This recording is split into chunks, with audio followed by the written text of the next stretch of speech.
Hey guys, tonight we begin with the remarkable lives and incredible resilience of medieval peasants, the everyday heroes who, despite the odds, managed to survive some of the coldest and most brutal nights in history. From makeshift insulation, tricks to communal sleeping strategies, their story is one of grit, ingenuity, and determination. So, before you get comfortable, take a moment to like the video and subscribe, but only if you genuinely enjoy what I do here. And let me know in the comments where you're tuning in from and what time it is for you. It's always fascinating to see who's joining us from around the world.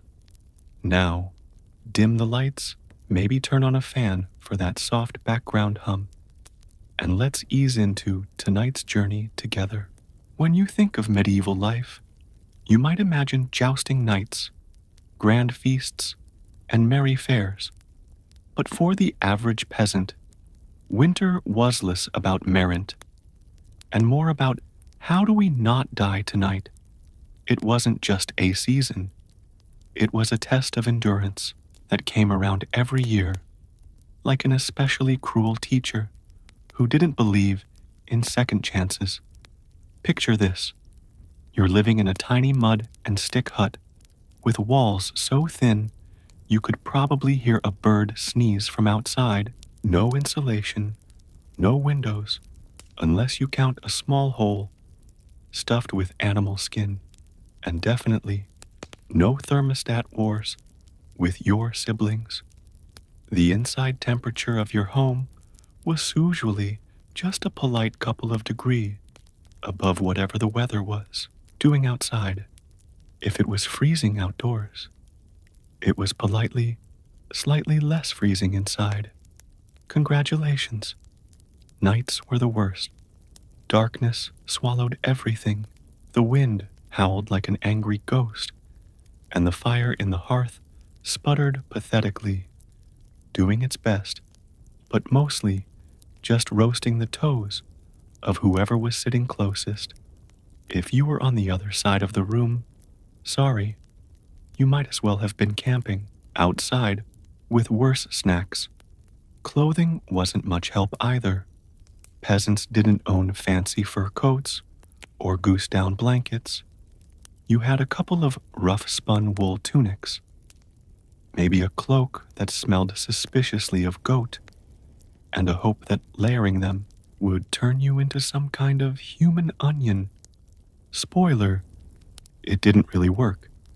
And forget about snuggling under soft quilts. Beds were often nothing more than sacks stuffed with hay or straw, maybe with a few old rushes thrown in for good measure, and bonus, some fleas for extra company.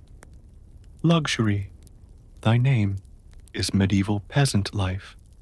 The cold wasn't just uncomfortable, it was dangerous. Frostbite, hypothermia, and general freezing to death were constant risks, especially for young children and the elderly. Every morning that you woke up still breathing was considered a minor miracle, and honestly, worth celebrating. Maybe with a slightly less frozen turnip for breakfast. So yes, surviving a medieval winter wasn't about comfort. It was about gritting your teeth, piling on every piece of cloth you owned, huddling with your livestock, and praying you didn't wake up with icicles hanging off your eyebrows. And the real adventure, it was just beginning. If you think your apartment is drafty because the window doesn't close properly, medieval peasants would like a word. Their homes weren't just drafty, they were basically very enthusiastic wind tunnels with a roof. Most peasant houses were what historians politely call WLE and Dorb construction. Translation: sticks crisscrossed like a giant basket smeared with a charming mixture of mud, straw, and animal dung. Yes, Dung. They weren't trying to be gross. Dung was a cheap, sticky insulator. Plus, it was always readily available, shall we say. These walls, no matter how lovingly smeared, didn't stand much chance against a proper winter storm.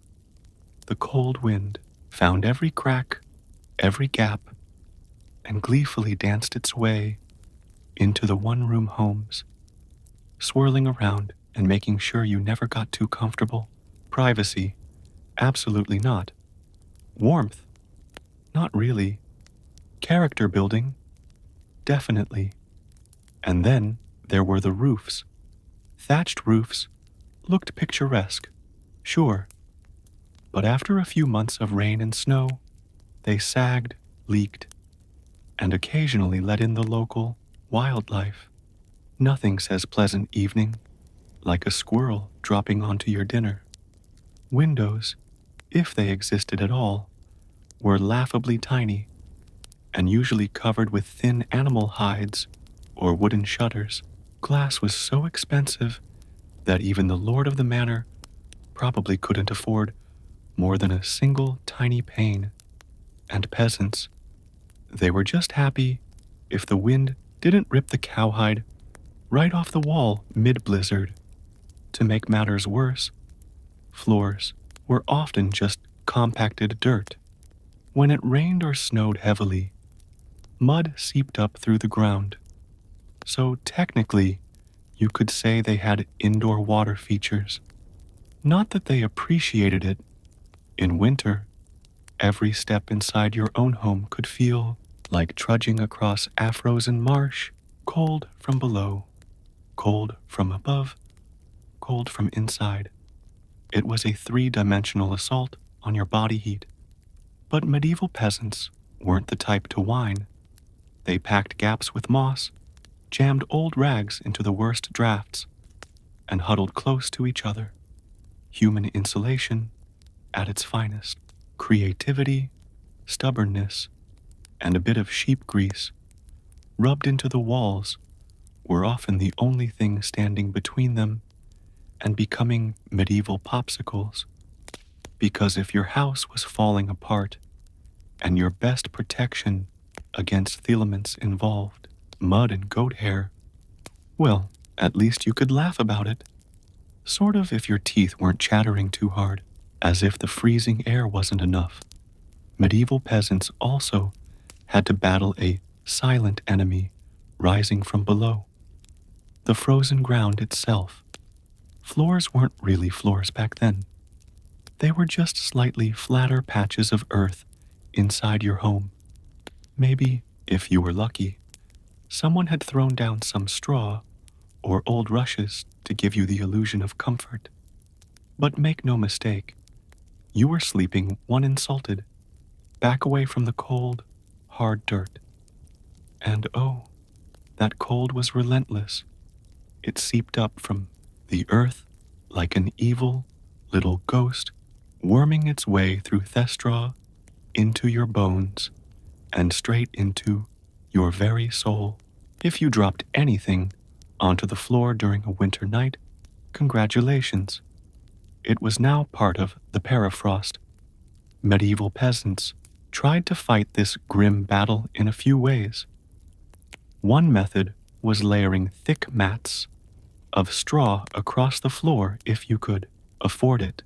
Or more realistically, if you could steal enough of it from your neighbor's field without getting caught, you might have a decent insulating barrier. But straw flattened fast, got moldy even faster, and added an extra crunchy soundtrack to your already miserable nights. Some homes layered dried rushes onto the dirt instead. Every so often, they would throw fresh rushes on top without cleaning out the old ones. Over time, this created a fascinating ecosystem of decomposing plants, fleas, and whatever mystery creatures decided to move in. It was basically medieval carpet padding. If your carpet was alive, slightly damp, and smelled like a wet dog, beds for those who had them, didn't solve much. They were usually little more than wooden frames packed with, you guessed it, more straw or hay. Instead of cozy mattresses, you had poking, shifting, crunchy layers that did little against the cold radiating from below. Tossing and turning wasn't about comfort. It was a desperate, awkward dance to keep blood flowing and avoid freezing one side of your body. The truth is, medieval peasants didn't conquer the icy ground so much as learn to live uncomfortably above it. A good night's sleep wasn't about dreams or softness. It was about waking up with all your toes still attached. And if you could pull that off, hey, you were doing better than most. If medieval homes had a single hero during winter, it wasn't the roof or the walls, or even the brave layers of dirt and dung insulation. It was the hearth, a crackling, stubborn fire pit that served as the only real defense against the cold, the darkness, and the general gloom of medieval life. At the center of nearly every peasant home was a simple fire. No fireplace with a fancy stone mantel, non-eat chimney sweeping the smoke skyward. Instead, you had a basic pit or pile of stones, some half-burned logs, and enough smoke pouring into the room to make you wonder if you were slowly becoming a ham. That's right. Most homes didn't even have chimneys. Smoke just kind of did its best. It drifted out through small holes in the roof, cracks in the walls, or right into your lungs if it was feeling lazy that evening. It wasn't ideal for breathing or your overall lifespan, but on the bright side, it did a great job of fumigating fleas and other unwanted guests. Who needs pest control when you're marinating in smoke 247? The hearth wasn't just about warmth either. It was the kitchen, the light source, and sometimes even the medieval version of a television. People sat around the fire telling stories, gossiping, or just staring into the flames, because frankly, there wasn't much else to do after sunset. Keeping the fire alive wasn't just a nice idea. It was mandatory. Letting the fire die out at night was like putting up a sign for the cold to come in and finish you off. Plus, reigniting a fire in winter wasn't as easy as striking a match. You had to work with flint, steel, kindling, and more prayers than you'd ever offered before. Everyone in the family had a duty, stoking the flames, watching the embers, adding peat, sticks, or if you were lucky, a precious piece of dry wood. It was a constant battle between human persistence and the smothering cold that wanted nothing more than to snuff you out. The hearth didn't guarantee survival, but without it, survival was downright impossible. It was a smoky, sputtering, often disappointing little fire, but in a medieval winter, it was the beating heart of hope. If there was one thing medieval peasants feared more than running out of ale, it was letting the fire go out overnight. Without that warm, flickering lifeline, the cold would creep in faster than a tax collector after harvest. And in the dead of winter, restarting a fire from scratch wasn't just inconvenient. It could be deadly. Matches didn't exist yet. Lighters, dream on. Rekindling a fire meant striking flint and steel together, praying for a single precious spark, and then coddling that spark with tender love and whatever dry kindling you hadn't already burned days ago. Imagine trying to do all this in the freezing dark, half asleep with frozen fingers. Now add a hungry wolf howling in the distance for extra motivation. So peasants got smart. They banked the fire. No, not in a cozy savings account. Banking meant carefully burying the embers under a mound of ash right before bed. The ash acted like a blanket, insulating the glowing coals and keeping them alive, just barely, until morning. If you did it right, you could stroll over at sunrise, poke the pile a little, add fresh wood, and voila, fire without the frostbite. But if you did it wrong, well, let's just say mornings got a whole lot colder and a whole lot grumpier. Fire banking was an art passed down from parent to child, like a prized family recipe. Everyone had their own little secrets. Some said use dry ash only. Others insisted a bit of dampness, wasky. Some packed the embers tight. Others let them breathe.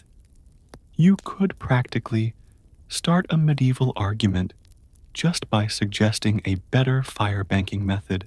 It was the ancient version of arguing over barbecue techniques, just with slightly higher survival stakes. Sometimes banking the fire wasn't enough. A howling wind might sneak through a crack and snuff it out anyway, or a clumsy sheep might stumble into the hearth. Yes, it happened. That's why some families took turns getting up in the night to check the coals. Basically, the medieval equivalent of sleepwalking to the thermostat. In the end, fire banking was less about mastering nature and more about buying just a few more precious hours of warmth.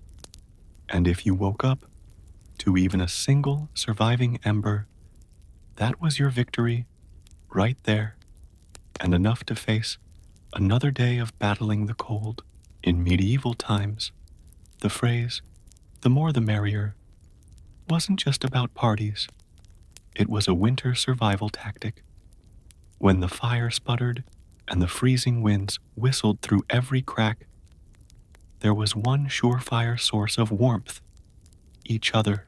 And if that meant sleeping cheek to cheek with your entire family, neighbors, livestock, and possibly a very confused goose, so be it. Forget about personal space.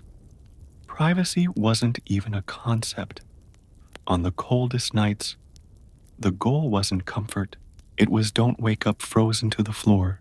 Entire households piled into the warmest corner of the house, wrapped in whatever scraps of cloth they could find, and formed what could best be described as a desperate, snoring human lasagna.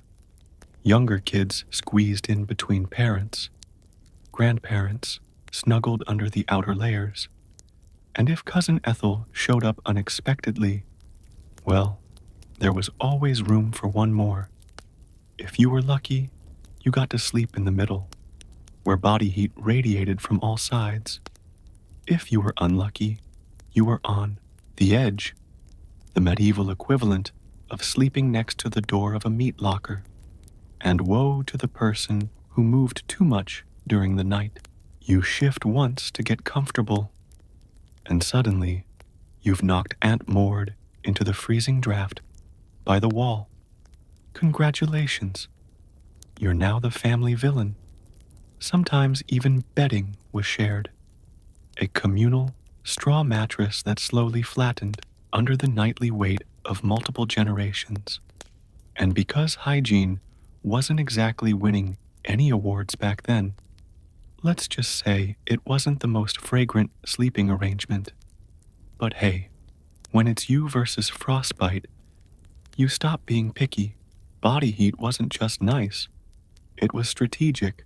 Some medieval guides even recommended deliberately arranging the strongest, warmest people on the outside of the group, like human shields against the cold. Babies and frail elders were tucked deep in the center, treated like the precious little heat generators they were. This wasn't just about survival, though. Over time, it became part of daily life, part of family bonding. Long winter nights huddled together led to storytelling, singing, and undoubtedly some very interesting conversations muffled under a shared wool blanket. So, next time your sibling steals your blanket or your dog hogs the bed, just remember, at least you're not fighting for elbow space between a snoring uncle and a particularly judgmental goat. If you thought modern roommates were a challenge, medieval peasants would like to introduce you to their winter housemates: cows, goats, pigs, chickens, basically anything with a pulse and a little bit of body heat. Bringing animals indoors wasn't just a quirky village tradition, it was vital for survival. Livestock generated warmth, and in a poorly insulated Asheville, where the wind howled louder than your stomach, every little degree mattered. Plus, if your goat shared a wall with you, it was slightly less likely to get stolen by a neighbor in the dead of night. Two birds, one stinky stone. At night, the house became a chaotic living furnace. Chickens nested in corners, pigs snorted near the hearth, and cows lounged luxuriously against the walls, chewing cud like they paid rent. It wasn't glamorous. Far from it. If you've ever been stuck in a car on a summer road trip with someone who forgot to shower, imagine that. But it's a cow. It's winter, and there's literally nowhere else to go. The smell's legendary. By springtime, the perfume of a shared winter was something fierce. You didn't need to light a candle. Your nostrils were already on a wild ride. But medieval peasants developed a selective nose. They didn't complain much because they knew one uncomfortable truth. The more animals inside, the fewer frozen toes in the morning. Certain animals even had prime spots. Cows, being the biggest and warmest, usually took center stage near the family. Goats were allowed closer in for their warmth. And because goats, being goats, would find a way inside anyway, chickens roosted in rafters or old baskets. And pigs, well, pigs didn't care. They plopped down wherever they pleased, probably right in the middle of the floor. Of course, sharing your bedroom with livestock wasn't without hazards. Imagine drifting off peacefully, only to be rudely awakened by a chicken deciding your hair makes a good perch, or stepping barefoot into something suspicious first thing in the morning. Yes, medieval mornings could be full of surprises. Still, despite the noise, the smells, and the occasional hoof to theraps, peasants understood the simple math. Cold kills, and cows cuddle whether they want to or not. In the battle against winter's icy fingers, a warm, slightly slobbery cow breath was often the deciding factor between life and death. In medieval winters, fashion wasn't about looking good. It was about not dying. Peasants weren't flipping through the latest trends. They were layering up like they were preparing for battle against Thegrim Reaper himself. The rule was simple. If you owned it, you wore it, sometimes all at once. First, the basic undertunic, a scratchy, probably not too clean linen shirt. Over that, a thicker woolen tunic. Then another, if you had it.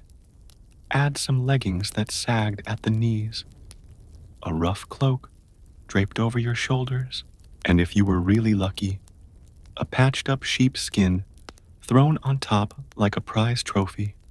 Congratulations, you are now approximately 10% warmer and 90% Itchier, boots were a luxury. Many peasants wrapped their feet in layers of cloth or old rags and stuffed them into wooden clogs. If the cold still bit through, well, you just added another rag and hoped you didn't lose a toe. And forget about washing all these layers. Washing your clothes in the middle of winter meant dragging them to a frozen stream, smashing through the ice, and then waiting 2 days for your only shirt to dry. If it didn't just freeze into a tragic shirt cycle, most peasants wisely decided that smelling like a mix of smoke, sweat, and sheep was a small price to pay for not freezing solid. Interestingly, the dirt and grease buildup had a bonus feature: insulation. That grimy layer locked in body heat. It was like a medieval Gore-Tex jacket, just smellier and far less socially acceptable today. Hats, scarves, and gloves were prized treasures. A simple woolen cap could mean the difference between making it through the night or waking up with hair frozen to the wall. Gloves were often homemade from whatever scraps of leather or fabric people could scourge, sometimes looking more like sad puppet costumes than anything fashionable. Children were especially swaddled until they resembled overstuffed turnips, waddling awkwardly around the house. The goal was to trap as much precious body heat as possible. Style, elegance, never heard of them. Warmth was the real medieval flex. So the next time you complain about layering up for a chilly day, just remember, medieval peasants walked around wearing half their wardrobe at once, looking like lumpy laundry bags and counting themselves lucky for it. In the medieval peasant playbook, dirt wasn't just something you scrubbed off. It was practically a survival tool. As it turns out, getting grimy wasn't a sign you'd given up on life. It was tactical, strategic, dare we say genius. See, winter posed a very specific problem: heat loss. Clean clothes, especially freshly laundered linen, were surprisingly terrible at keeping you warm. They were breathable, sure, but when the air temperature hovered somewhere between hypothermia and instant regret, breathable wasn't exactly a selling point. That's where dirt came in. As peasants trudged through day after day without washing their clothing, layers of grime, natural body oils, and good old-fashioned mud began to build up on their tunics, cloaks, and leggings. Over time, this natural armor clogged the tiny gaps in the fabric, making clothes more wind-resistant. It was like medieval weatherproofing, just smellier. Sure, you smelled like a goat who lost a bet, but guess what? You were warm. In fact, some medieval folks believed that washing yourself too often in winter could actually make you sick. Better to keep that protective, holy filth barrier intact. Bathing was rare, laundry even rarer, and soap, when it existed, was reserved for serious occasions, like when the bishop showed up, or maybe right before you died. Adding to the strategy, peasants layered their clothes without changing the ones underneath. You just threw your new layer on top of last month's. Eventually, you became a walking museum of the past 6 weeks. Every stain telling the heroic story of that one time I slipped in the mud, but didn't die. To outside observers, medieval peasants might have looked and smelled like they had completely given up on hygiene, but the peasants knew better. That grimy, crusty tunic was a thermal shield against death by frostbite. It wasn't glamorous, but neither was freezing to death, because you wanted to smell like flowers. Besides, in a world where literally everyone stank to high heaven, you weren't offending anyone.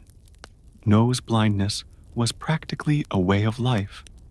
So yes, in medieval winters, filth wasn't failure. It was fashion. It was function. And if you had a thick, greasy outer layer by February, you, my friend, were winning at life. If you thought medieval peasants spent their winters tucked into plush feather beds with embroidered quilts, think again. The reality was a bit more rustic. And by rustic, I mean, let's sleep on a pile of dead plants and hope for the best. Beds in the medieval peasant world were usually a rough wooden frame, if you could afford one covered with a big sack stuffed full of straw, hay, or old rushes. That's it. No memory foam, no orthopedic support, no five-star hotel experience.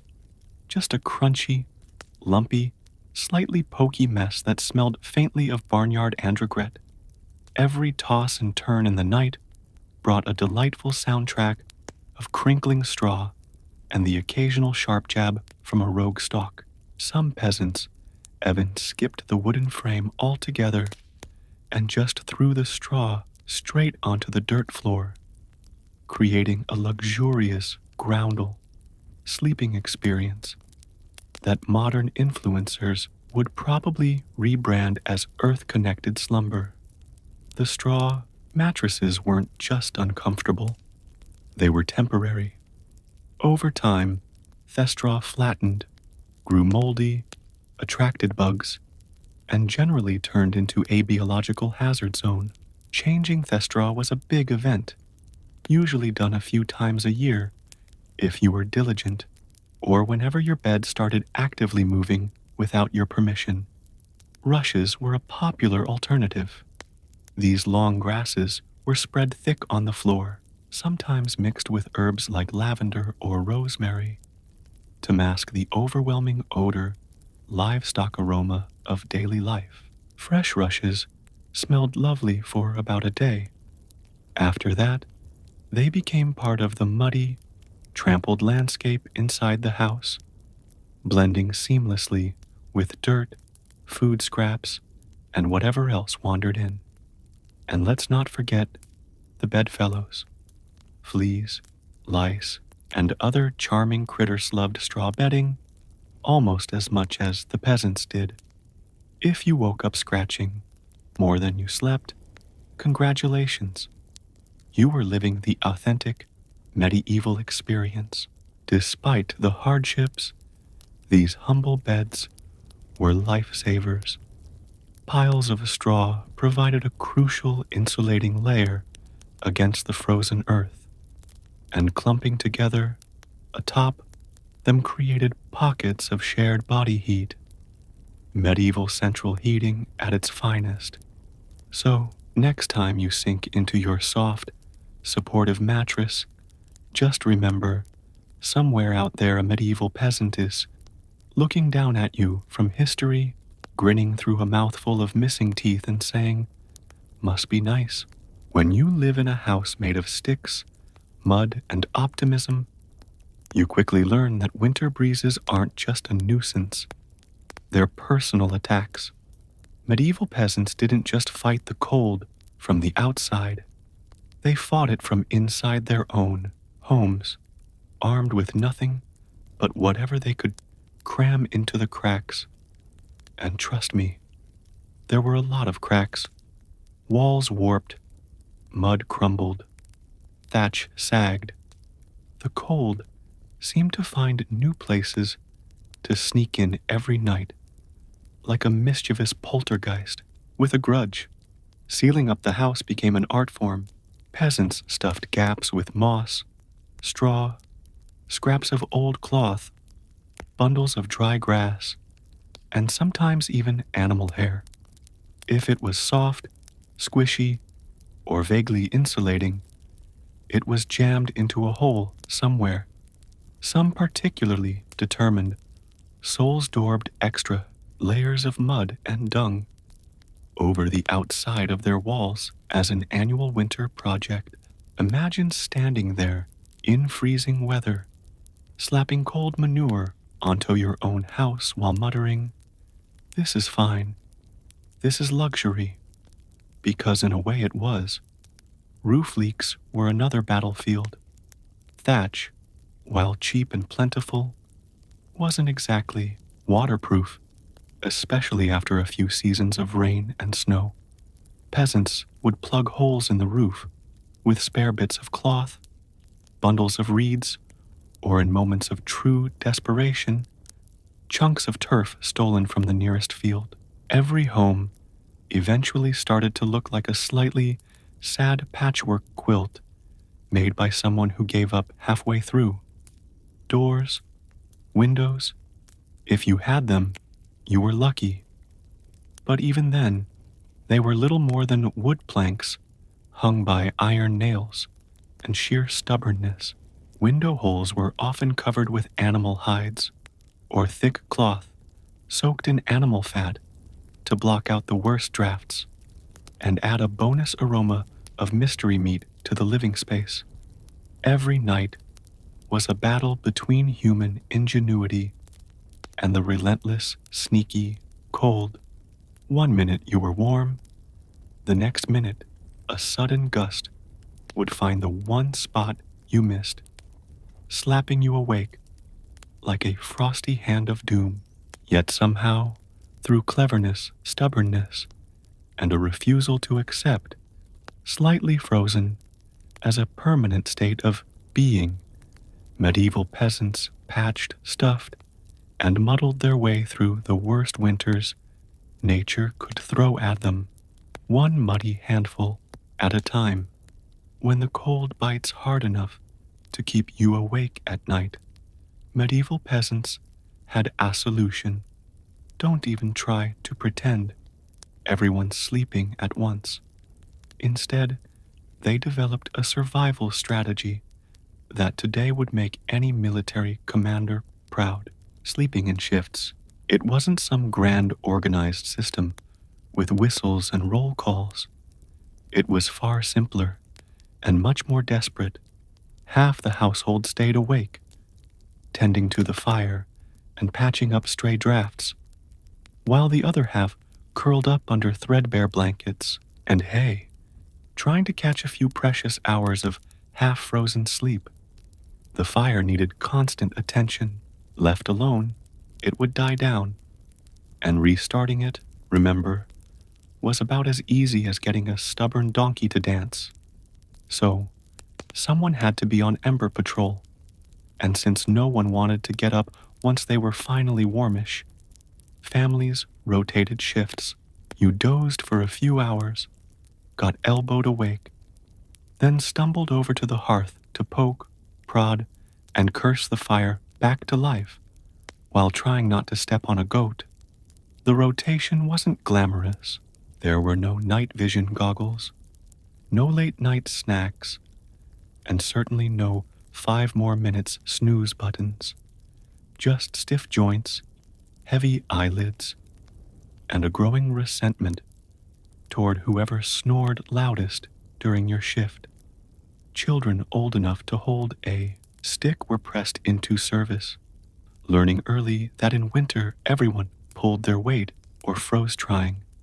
Grandparents sometimes stayed by the fire longer, both because of their experience and frankly because arthritis made lying down and getting up again a monumental event.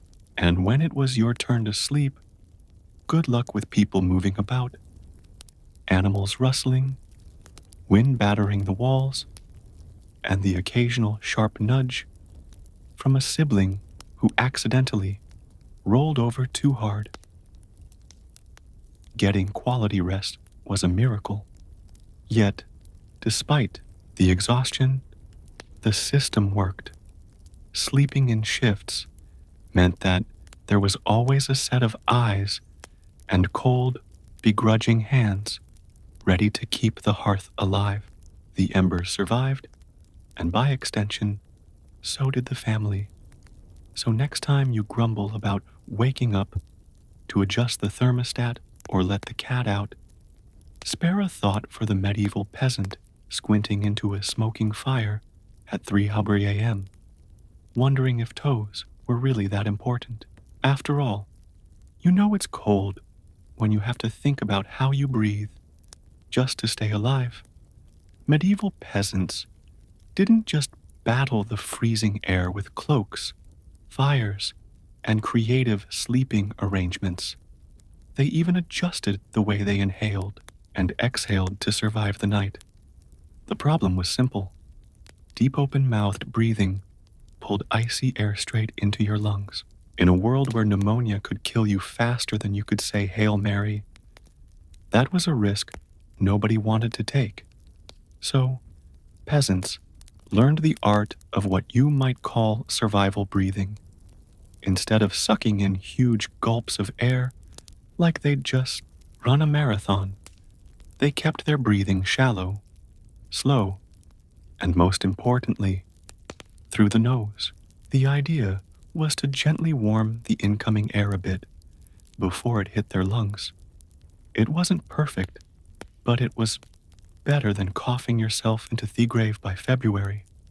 If you accidentally took a big mouthful of cold air, congratulations, you just bought yourself a ticket to a week of hacking up bits of what felt like your soul with no doctors in sight, and grandma treating you with hot onion tea and firm prayers. Some people even tucked parts of their cloaks, shawls, or rags up over their faces while they slept, creating a makeshift breath warmer barrier. Of course, this also meant you ended up with a damp, slightly soggy fabric patch clinging to your mouth by morning. But hey, it beat freezing from the inside out. Children were taught these tricks early on. Parents would scold little ones for panting like dogs indoors during the cold months. And honestly, between strict breathing lessons, itchy wool layers, and sleeping next to an aggressively gassy goat, medieval childhood winters were a character building on a whole different level. Night, tucked into straw bedding under piles of cloaks and next to a gently steaming cow, breathing became an art form, slow, steady, nose only, and as minimal as humanly possible, like some grim medieval version of a yoga retreat, only with more frostbite and fewer inspirational quotes. In the grand survival playbook, it wasn't the flashiest strategy, but it worked. One shallow breath at a time, peasants endured another night in the long, relentless war against winter. In the endless battle against medieval winter, peasants discovered an unlikely secret weapon, a full stomach. Turns out, one of the best ways to fight off the cold wasn't another scratchy wool cloak. It was stuffing yourself with something hearty and heavy right before bed. Calories meant warmth. The more your body had to digest, the more it heated itself up doing the work. It's basic medieval thermodynamics. Eat a heavy meal, generate internal heat, and maybe, just maybe, survive until morning without turning into a peasant-shaped popsicle. So, what did medieval peasants pile onto their plates before a long freezing night? Think thick stews, heavy with root vegetables like turnips, onions, and parsnips. Grains were lifesavers too. Oat porridge, barley jurl, or dense chewy rye bread. If you were especially lucky, say after a festival day or a generous slaughter, you might even get a hunk of salted pork or a slice of dried sausage thrown into the pot. This wasn't comfort food in the Instagram sense. No delicate presentation, no artisanal garnishes. It was one enormous, vaguely brown meal designed to sit in your gut like a friendly brick slowly burning through the night and keeping you just a little bit warmer. It wasn't just about eating a lot, it was about eating smart. Foods that took longer to digest provided a slow, steady trickle of warmth. Fatty foods were particularly praised, not just for the energy they provided, but because fat burns slower than lean meat. A belly full of stew, bread, and a questionable amount of lard. Peak medieval winter luxury. Parents made sure even the pickiest children ate heartily. Nobody cared if little Thomas didn't like turnips. You ate the turnips, or you shivered through the night, thinking about how much you missed the turnips. Harsh but effective parenting, medieval style. Of course, heavy nighttime eating came with its own hazards. You might be warmer, but you were also risking a night of vivid, bizarre dreams, fueled by a stomach, trying desperately to process an entire field's worth of cabbages. Was it worth it? Absolutely. Because in the end, peasants weren't aiming for a Michelin star meal. They were aiming to survive, and if that meant going to bed full, bloated, and breathing gently through your nose next to a steaming cow, well, that was just another night in the ongoing quest to see another frosty sunrise. Long before electric blankets and fancy heated mattress pads, medieval peasants had to get creative if they wanted a little extra warmth at bedtime. And that's how the humble haybox and the ever-glamorous heated stone became winter's unsung heroes. Let's start with the haybox. It sounds rustic, and it absolutely was, but the idea was pure genius. Peasants would take a sturdy wooden box, line it thickly with hay, and use it to store food that had been cooked earlier, keeping it warm for hours. Leftover stew, hot porridge, toss it into the hay box, cover it up, and it stayed hot enough for a late-night snack without needing to risk reigniting the fire. Medieval slow cookers, basically. But peasants didn't just stop at food. They realized if hay could trap the heat from a stew pot, it could also trap the heat from something even better. Rocks. Enter the era of the heated stone. Before heading to bed, someone, probably whichever unlucky child lost the family argument, would grab a flat stone and chuck it into the heart of the hearth fire. After roasting it until it was nearly too hot to touch, a fine line between helpful and third-degree burn, they'd fish it out using a stick or some old tongs. The stone, still radiating blissful warmth, would be carefully wrapped in rags, tucked into an old piece of cloth, or jammed into a clay pot, then slipped under the hay in the mattress or down at the foot of the bed, a medieval heating pad ready to do battle against the frozen earth. Of course, there were risks. If you didn't wrap the stone properly, congratulations. You now had a small localized house fire, and if you dropped it on your foot, well, let's just say winter injuries weren't always caused by slipping on ice, but when everything went right, that stone provided precious, comforting warmth that could last for hours. It wasn't luxurious, but when you lived in a half-frozen hut, luxury was defined as not waking up with icicles dangling from your nose. In the grand arsenal of medieval winter survival, a hot rock tucked into some hay might not sound glamorous, but for peasants clinging to whatever heat they could find, it was a tiny miracle. In a medieval peasant's home, the hearth wasn't just where you cooked dinner. It was practically a family member, a temperamental, smoky, sometimes uncooperative family member, sure, but still absolutely essential to survival. especially when it came time to sleep. The closer you were to the fire, the better your odds of waking up unfrozen. That meant sleeping arrangements were less about personal preference and more about strategic positioning.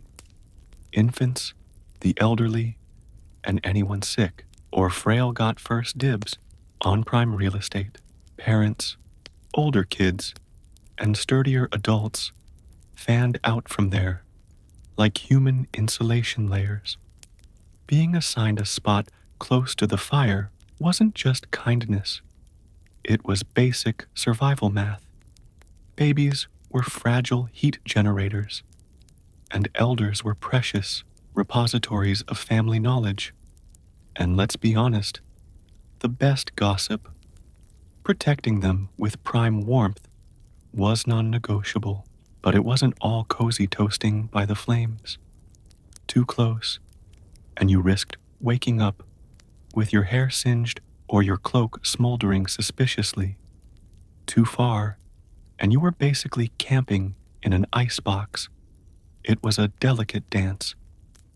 Stay near enough to bask in the fire's glow, but not so near that you had to explain to your neighbor why you now looked like a half-cooked roast.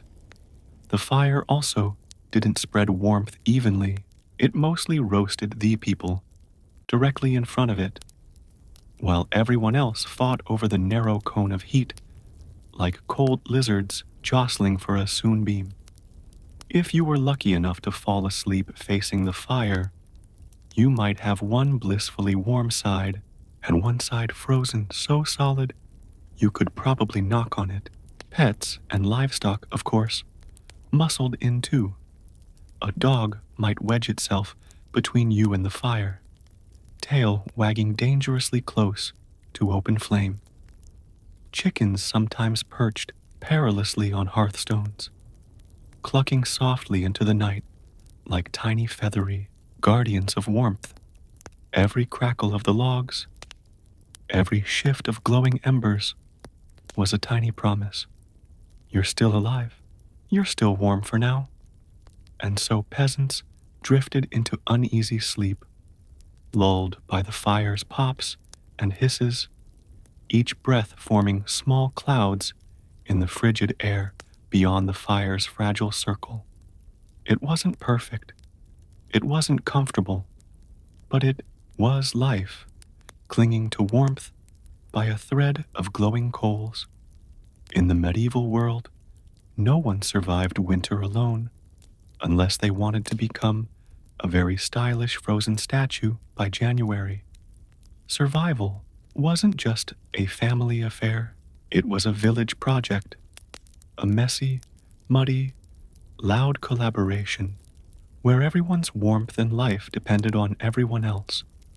The peasants knew that in the dead of winter, a strong fire and a pile of hay could only do so much. If your neighbor's house went dark, you noticed. If the smoke from old Tom's hearth suddenly stopped curling into the sky, someone went to check, and not just because Tom owed you a chicken, thought that might be part of it, but because community meant survival. Villages had unofficial winter watchers, often the young or the elderly, who couldn't work the fields, but could keep an eye on who was coughing too hard, who hadn't come to barter at the market in a few days, or whose home looked a little too still in the morning frost. These people were themey devil version of neighborhood patrol, minus the reflective vests, plus a lot more sheep. If a family's fire went out, it was a near emergency. A good neighbor would rush over with a glowing coal, bundled in rags, or better yet, invite them into their own smoky, overcrowded hut for the night. Yes, it meant squeezing an extra 4 bodies into an already cramped space, but it was better than finding frozen friends come spring thaw. Communal food stores played a role too. During especially brutal winters, Villages sometimes pulled their last salted meat, grain, and dried vegetables. It was grim charity. No one had much, but a few communal meals could be the difference between staggering into spring or not. Even children understood the stakes. They helped deliver wood, shared embers, and ran urgent messages when someone needed help. No one was too small or too tired when winter came knocking. Sure, medieval villages weren't all sunshine and hugs. Feuds happened, disputes over land, goats, or who borrowed whose good cooking pot never really went away. But when the nights grew deadly cold, old grudges were often quietly shelved. After all, a rival was still worth saving, because tomorrow it might be yours, needing rescue. In the icy heart of winter, the village became one big, stubborn family, sometimes dysfunctional, often hilarious, always fiercely determined to survive together. One muddy boot, one crackling ember, one frozen smile at a time. When medieval peasants faced the merciless cold of winter, they didn't just pile on cloaks or stoke the fire. They prayed a lot, because when the wind howled like wolves outside your paper-thin walls and the fire shrank into sullen embers, you wanted every possible advantage, including a little divine intervention. Faith wasn't just a Sunday affair back then. It was woven into every frozen breath. Before crawling under layers of straw and scratchy wool, families would kneel together, offering up hurried prayers to keep the fire burning, the roof intact, and their toes attached by morning. Saints became more than distant holy figures. They were winter's frontline defense. Sammy, for instance, was called upon to protect against throat ailments. Not a minor concern when one mouthful of icy air could land you coughing up your soul. St. Nicholas wasn't just the jolly gift giver of later legend. He was also asked to protect households from sudden ruin during the lean, deadly months. Superstitions wrapped themselves snugly around daily survival. Some families sprinkled a little holy water near the hearth before sleeping, hoping it would protect against evil spirits, or at the very least, mischievous drafts. Others marked doorways with blessed chalk after certain feast days, pleading for warmth and luck to find their way inside. Candles played a role too. Special vigil candles, often blessed by the local priest or the most pious old woman in the village, were sometimes kept burning throughout the night, a flickering plea against the cold darkness clawing at the walls. And of course, no serious winter prayer session was complete without a few promises. Dear Lord, if you just get us through this night, I swear I'll be kinder to my neighbor, even the one who keeps stealing our turnips. Faith wasn't some abstract comfort. It was a daily urgent conversation. The peasants weren't asking for luxury, just survival. A little heat, a little food, and one more day to muddle through until spring broke the frozen grip on their tiny villages. It was simple raw hope whispered into the smoky rafters, tangled in breathless prayers, and tucked under itchy blankets that somehow carried them through the endless, merciless nights of winter. For all the ingenuity, prayers, and stubbornness medieval peasants threw at winter, the truth was chilling. Sometimes it wasn't enough. And when winter won, it didn't just take a few unlucky souls. It took entire families, whole villages, vanishing, them into silence, beneath a heavy shroud of snow and ice. Some winters were particularly cruel, like the infamous Great Famine winter of 1315, when rains destroyed crops, livestock starved, and freezing temperatures turned an already brutal existence into a slow, grinding disaster. People were so desperate that stories whispered of eating shoe leather, bark, and in the most horrifying cases, each other. Failure to keep the fire alive wasn't just an inconvenience, it was often a death sentence. Without the hearth's meager warmth, families huddled together for the final time. Neighbors would sometimes stumble across whole households in spring, bodies still locked in one another's frozen embrace, as if trying to share just a little more heat until the very end. Houses themselves could collapse under the weight of heavy snow or battering ice storms. A roof giving way in the middle of a frozen night wasn't just catastrophic. It was often fatal. Dragging yourself through thigh-deep snow to beg shelter from neighbors wasn't a guarantee either, especially if those neighbors were already stretched to the breaking point. Disease loved the cold, too.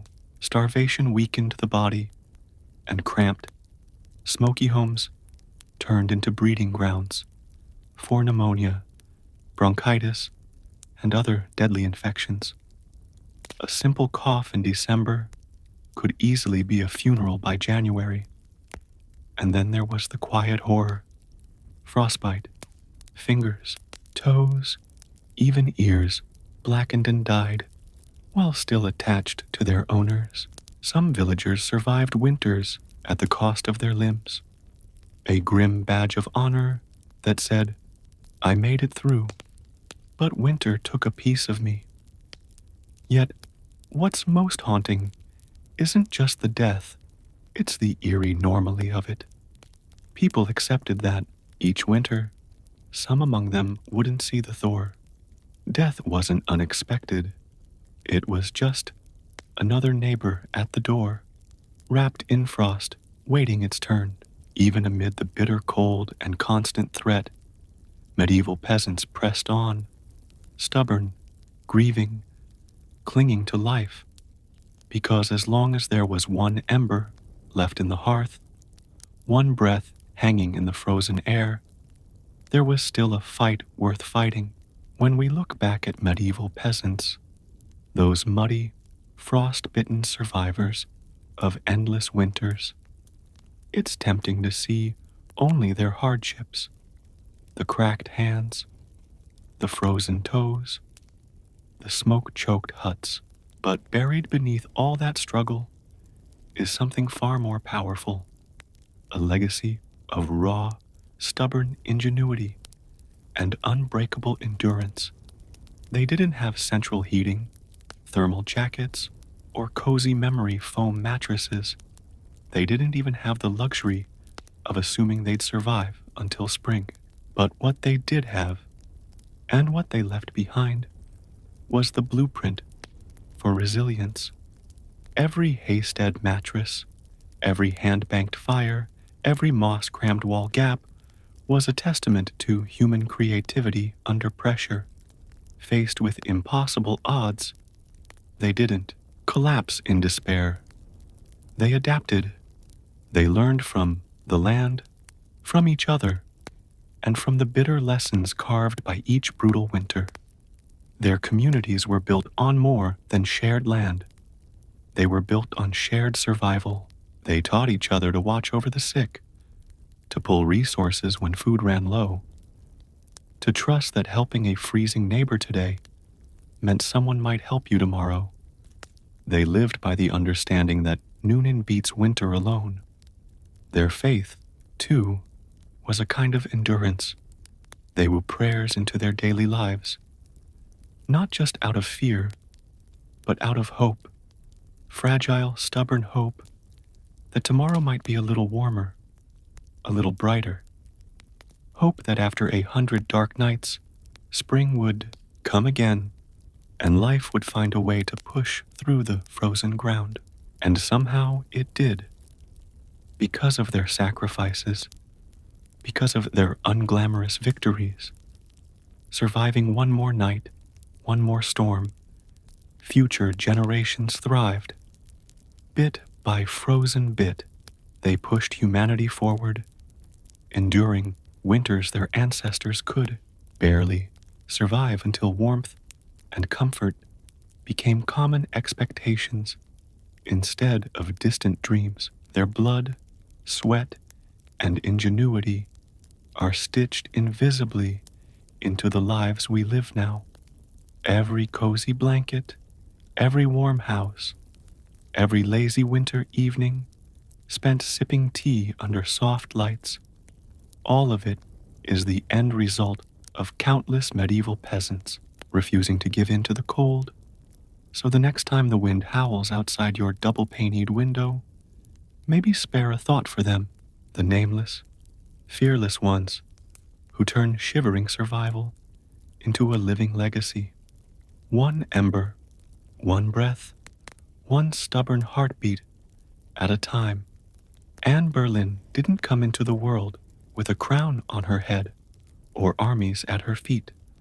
Born around 1501, likely at Blickling Hall or Hay Castle, she was the daughter of Thomas Boleyn, an ambitious diplomat, and Elizabeth Howard, a noblewoman with powerful family ties. In the grand scheme of Tudor society, Anne's birth barely stirred a ripple. Yet from these modest beginnings, something extraordinary was taking root, a life that would one day tilt the course of English history. From an early age, Anne was set apart not by her wealth, but by her mind. She was clever, spirited, and by all accounts, magnetic. Recognizing her potential, her family sent her abroad to the continent, where her education truly began. First, she served Margaret of Austria in the glittering court of the Netherlands, an experience few English girls could dream of. There, Anne absorbed the art of diplomacy, refined manners, and the subtle dance of European politics. But it was in France that Anne's brilliance was truly polished. She spent years in the sophisticated courts of Queen Claude and Queen Marguerite of Navarre, learning the language of influence, elegance, flirtation, wit, while other young women perfected their embroidery.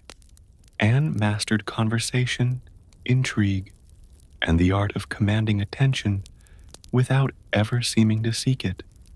By the time she returned to England in the early 1520s, Anne was something rare, a woman who could rival the sophistication of continental courtiers, while carrying the ambition of a rising English house. She wasn't a classic beauty. Even her admirers admitted as much. But she was arresting, dark eyes that sparked with intelligence, a quick musical voice, a way of moving that suggested purpose, just barely concealed beneath layers of courtly grace. Anne didn't just enter rooms. She changed their gravity. At a time when a woman's fate was often sealed by birth and marriage, Anne refused to drift quietly into obscurity. She had seen the power that charm and intellect could wield in foreign courts, and she intended to use that knowledge at home. Anne Boleyn was still a young woman then, clever, ambitious, untested, but history was already beginning to stir around her. The girl who returned to England was no longer just Thomas Boleyn's daughter. She was a player in a larger game, one that would soon engulf the crown itself. When Anne Boleyn returned to the English court, she was unlike anyone the nobility had ever seen.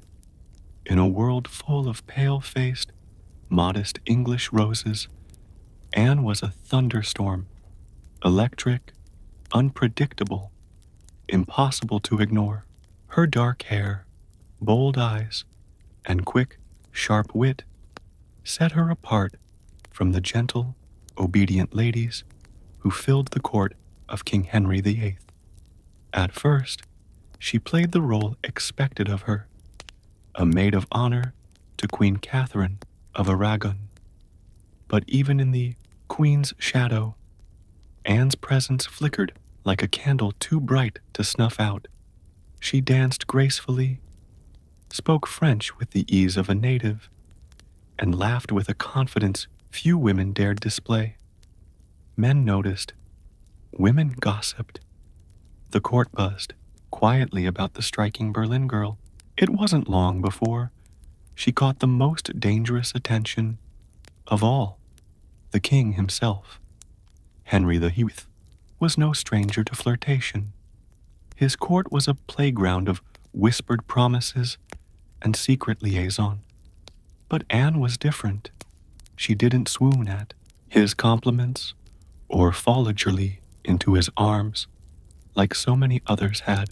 She teased. She challenged. She refused. Henry, a man used to instant adoration, was captivated. The more Anne held him at arm's length, the deeper he fell. Letters passed between them, filled with declarations of love, frustration, longing. Henry offered her the role of royal mistress, the most powerful, unofficial position at court. Anne astonishingly said no. She would not be just another conquest, a forgotten mistress lost to time. If Henry wanted her, he would have to make her his wife. It was a gamble so audacious that it stunned the court. After all, the king was already married. His queen, Catherine, was beloved by the people and fiercely protected by her nephew, the Holy Roman Emperor. The church itself would have to be defied for Henry to claim Anne. But Anne didn't flinch. She had lived in the courts of Europe, where queens wielded soft power from behind lace fans and painted smiles. She knew ambition was a dangerous game, but it was a game she intended to win. Standing in the candle-lit halls of the English court, Anne Boleyn made her choice, not to be merely admired, but to change her destiny and England's forever. What began as an intense flirtation between King Henry VIII and Anne Boleyn soon spiraled into a national crisis. Henry wasn't merely besotted, he was obsessed, and in his obsession, he was willing to tear apart everything England had known for centuries. The king's desire to marry Anne hit a small snag, namely, he was already married to Queen Catherine of Aragon. Catherine, dignified, undresilient, refused to quietly step aside. She had been Henry's faithful wife for 2 decades, and in the eyes of God and the English people, she was the rightful queen. Divorce wasn't just scandalous, it was almost unthinkable. But Henry was determined. He convinced himself, and tried to convince everyone else that his marriage to Catherine was cursed because she had once been married to his brother Arthur. Never mind that the Pope had granted special permission for their union years ago. Henry now insisted that his soul was damned unless he annulled the marriage. Anne, for her part, knew better than to appear too eager. She kept herself just out of reach, alternately encouraging Henry's hopes and maintaining her distance. Every glance, every word was measured. She wasn't merely aiming for marriage. She was positioning herself to become Queen of England. The court erupted into whispers and factions. Some noble families eagerly courted Anne's favor, seeing the winds of power shifting. Others clung fiercely to Queen Catherine, horrified at the idea of Anne replacing her. Diplomats wrote desperate letters back to Rome. Foreign monarchs threatened retaliation. Henry's own advisors shifted uneasily, sensing the ground trembling beneath their feet. As months turned into years, Henry's frustration grew. He bombarded the Pope with petitions, maneuvered his lawyers into finding loopholes, and slowly began to realize that the Church would not bend easily. Catherine had powerful allies, including her nephew, Emperor Charles V, the most powerful man in Europe. Still, Henry pressed on, defying advice, tradition, and increasingly the law itself. His courtship with Anne had become something far greater than personal desire. It was now a challenge to the very structure of England's political and religious life. Anne wasn't just capturing a king's heart. She was dragging an entire kingdom into uncharted waters. A dangerous game had begun, and there could be no turning back. After nearly 7 agonizing years of maneuvering, scandal, and diplomatic chaos, Anne Boleyn's gamble paid off. In January 1533, she secretly married Henry VIII, a bold move given that he was still technically married to Catherine of Aragon in the eyes of the Pope and much of Europe. By June, Anne was crowned Queen of England in a lavish ceremony at Westminster Abbey. It should have been the crowning moment of her life, but the atmosphere was far from universally joyful. The people of London watched with weary eyes. Some cheered, others muttered prayers for Queen Catherine. Many wondered if this new queen, with her French manners and daring spirit, was a blessing or a curse. Anne entered her queenship not as a beloved figure, but as a storm. Unlike Catherine, who embodied traditional English values of humility and piety, Anne was dazzling, provocative, and politically savvy.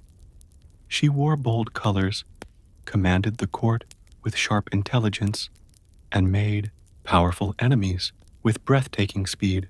Her position, while seemingly secure, was also terrifyingly precarious. Everything rested on one thing: providing Henry with a male heir. Anne knew this as keenly as anyone. She was not merely Henry's lover anymore. She was the hope of a dynasty. Early in her pregnancy, Anne and Henry were elated, certain the child would be a boy. But in September 1533, Anne gave birth to a daughter, Elizabeth. To Anne's credit, she masked her crushing disappointment with grace, insisting the next child would surely be a son. Henry, however, was less composed. His eyes, once full of adoration, now flickered with doubt. Still, for a time, Anne's star burned brightly. She reshaped the English court in her image, elevating her family to unprecedented heights and becoming the first queen in English history. Crowned with the sacred oil usually reserved for kings, her influence was vast. Foreign ambassadors sought her favor. Couriers reshuffled alliances to be in her good graces. The once obedient Henry began moving England officially away from Rome, creating the Church of England with himself at its head, also that Anne's crown could not be questioned. Yet even in her triumph, dark clouds gathered. Friends whispered behind their hands. Rivals circled, waiting, and Henry, fickle and restless, was already beginning to look beyond the brilliant woman who had rewritten the kingdom for him.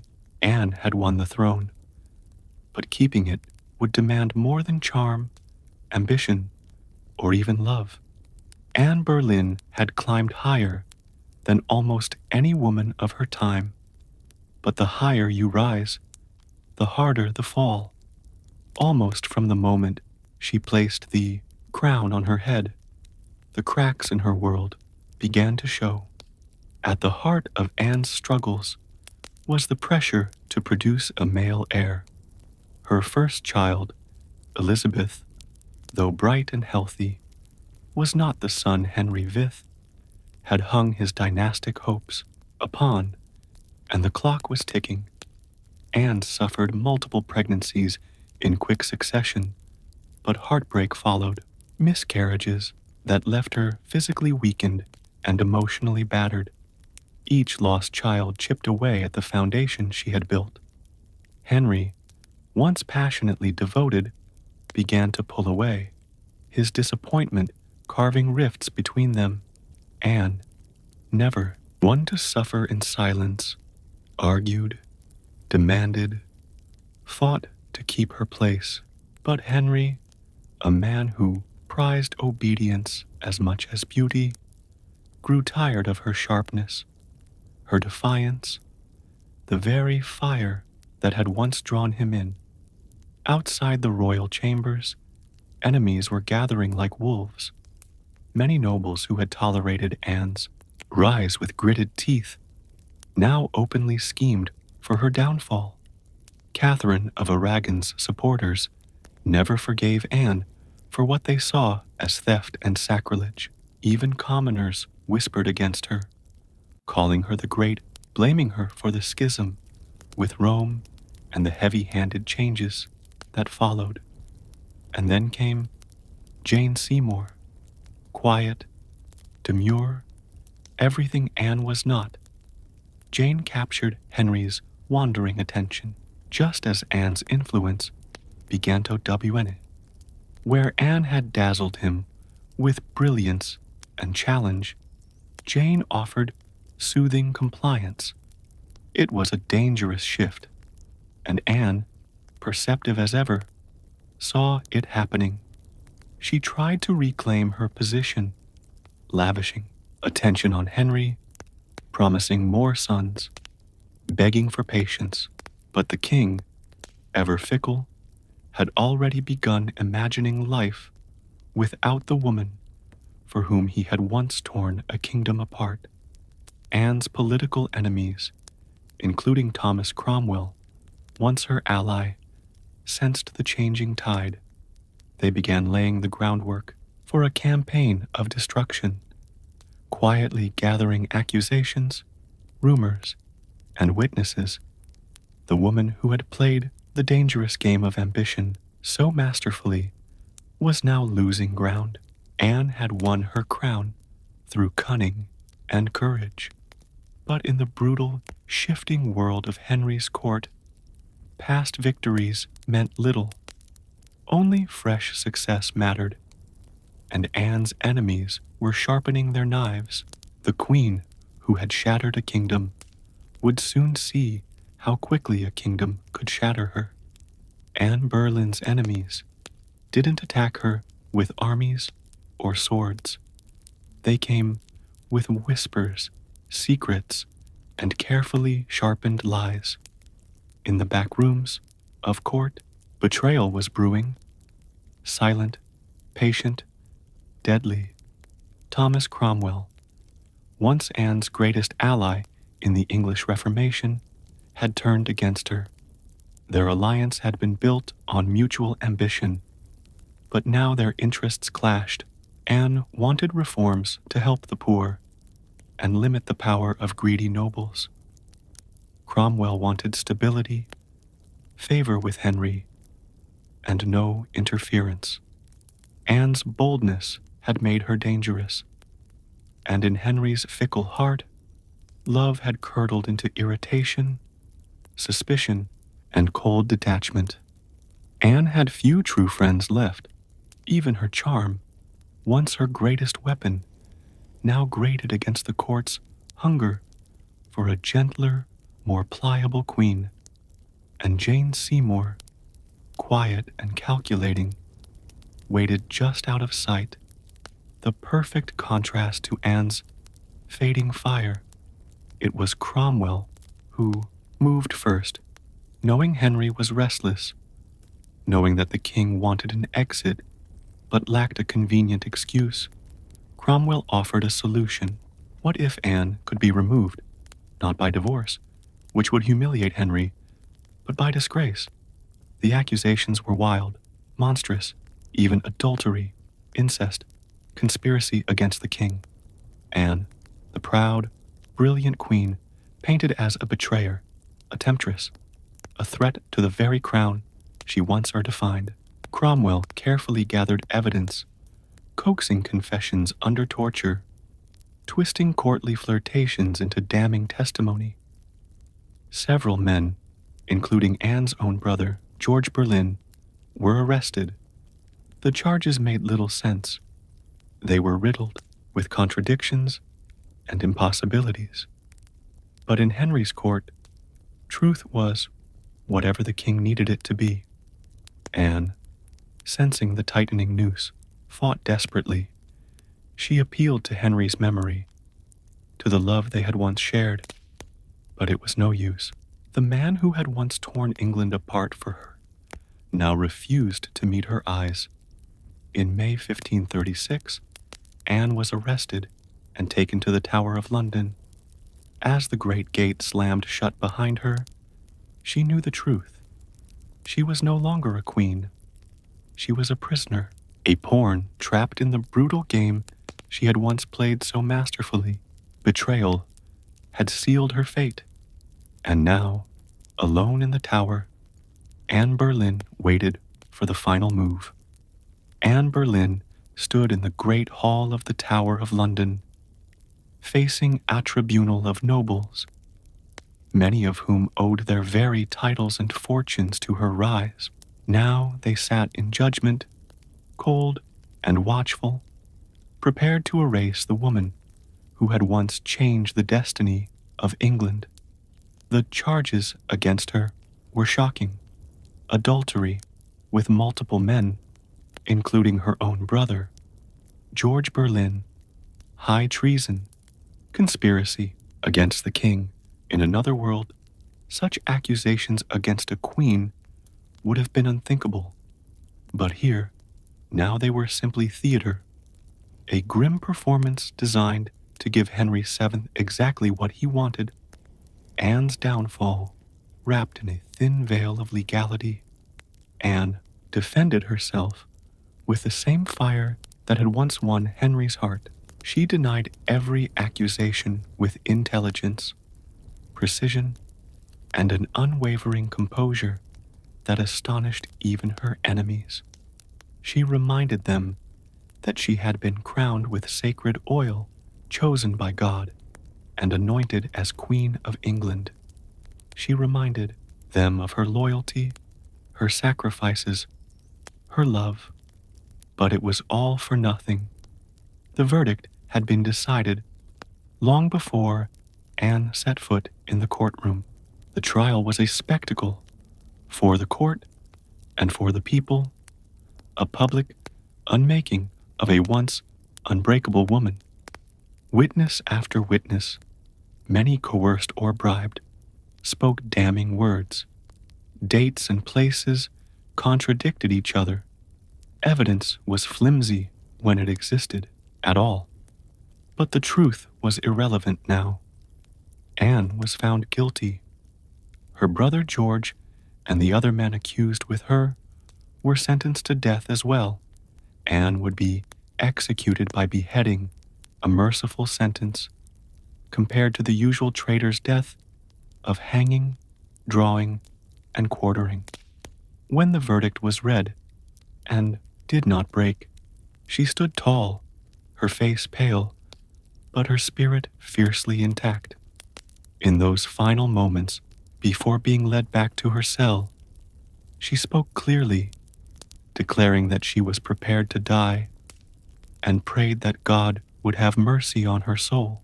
As the heavy doors of the hall closed behind her, the court exhaled in relief.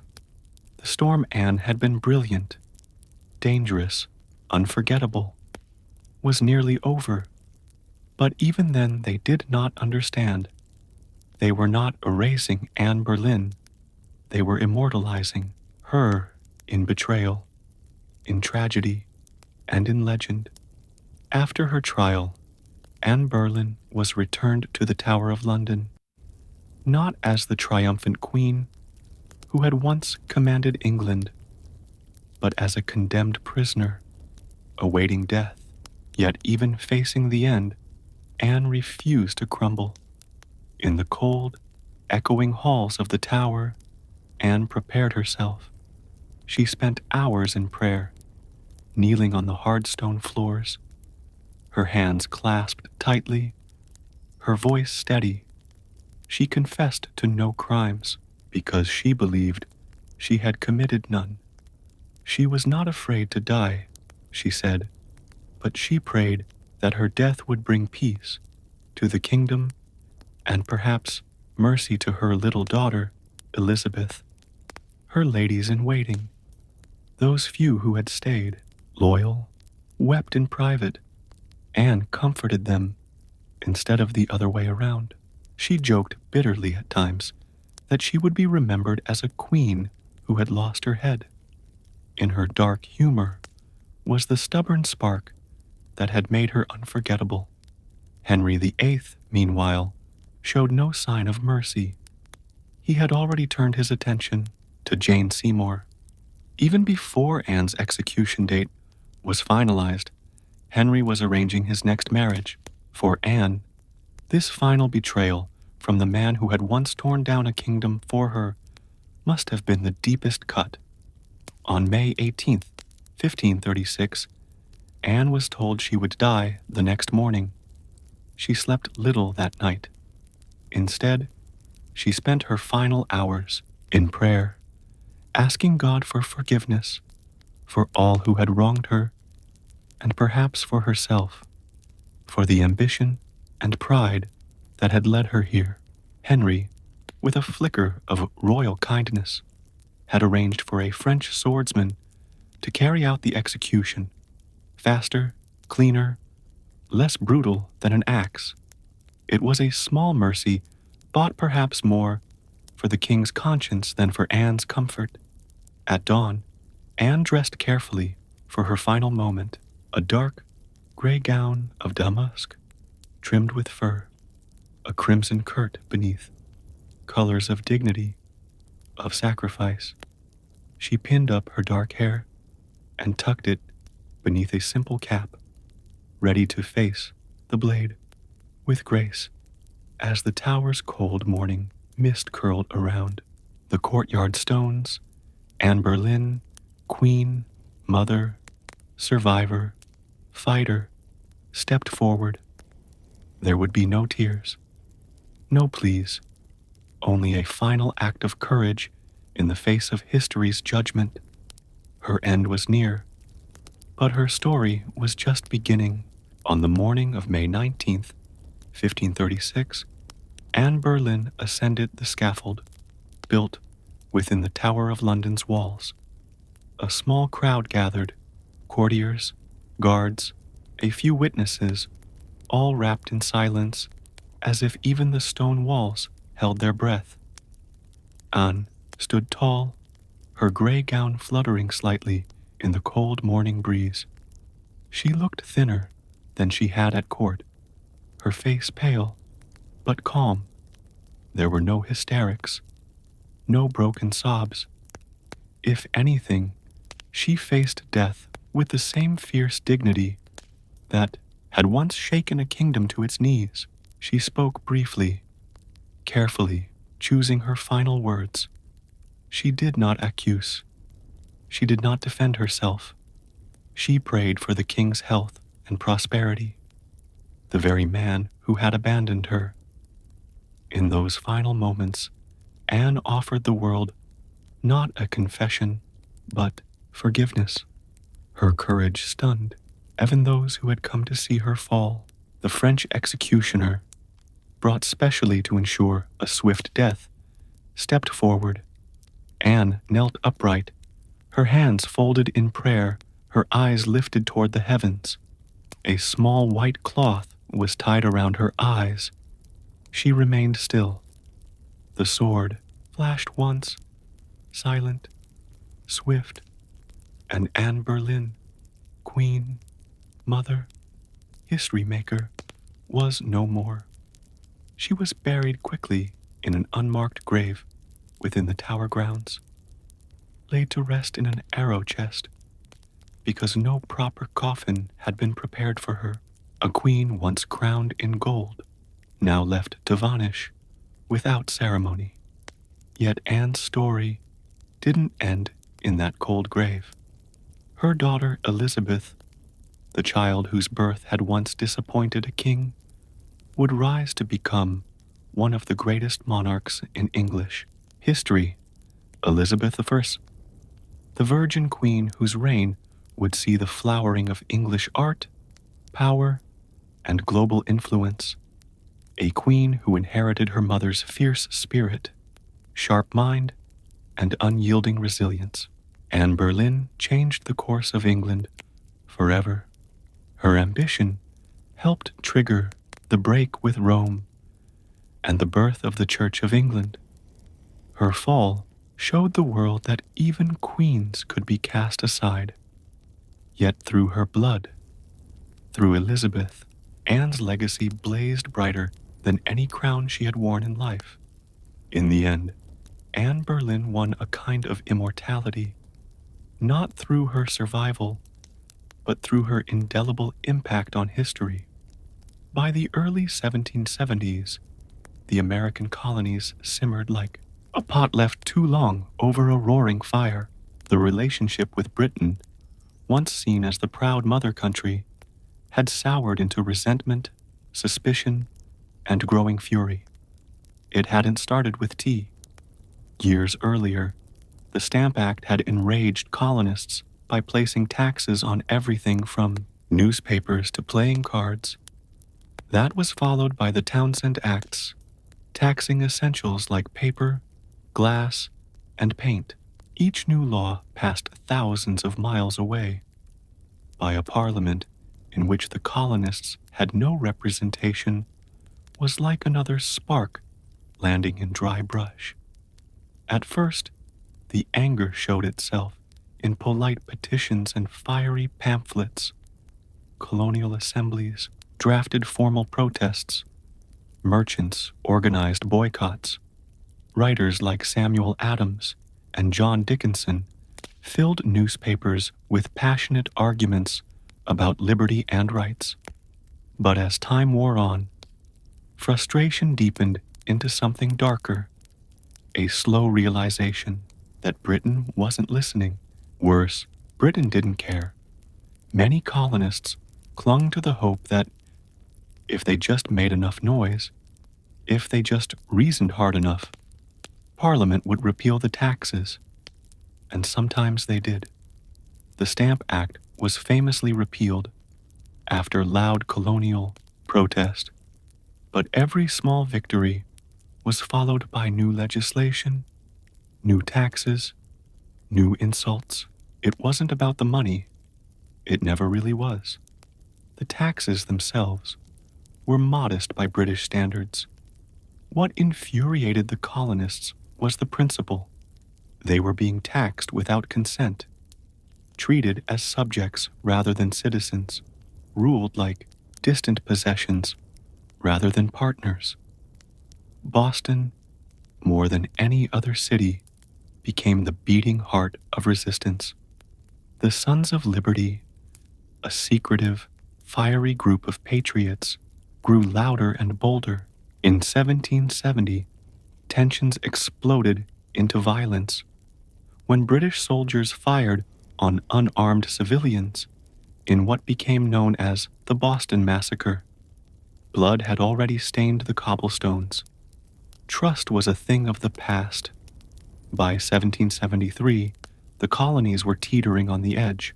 A final insult would tip them into open defiance. And it came not in the form of soldiers or new laws or armies, but in the quiet, seemingly harmless shape of crates stacked with tea. The colonists didn't know it yet, But the night that tea floated in the cold waters of Boston Harbor, the world would change forever. In 1773, Parliament made a critical miscalculation, believing the American colonies would quietly accept cheaper tea.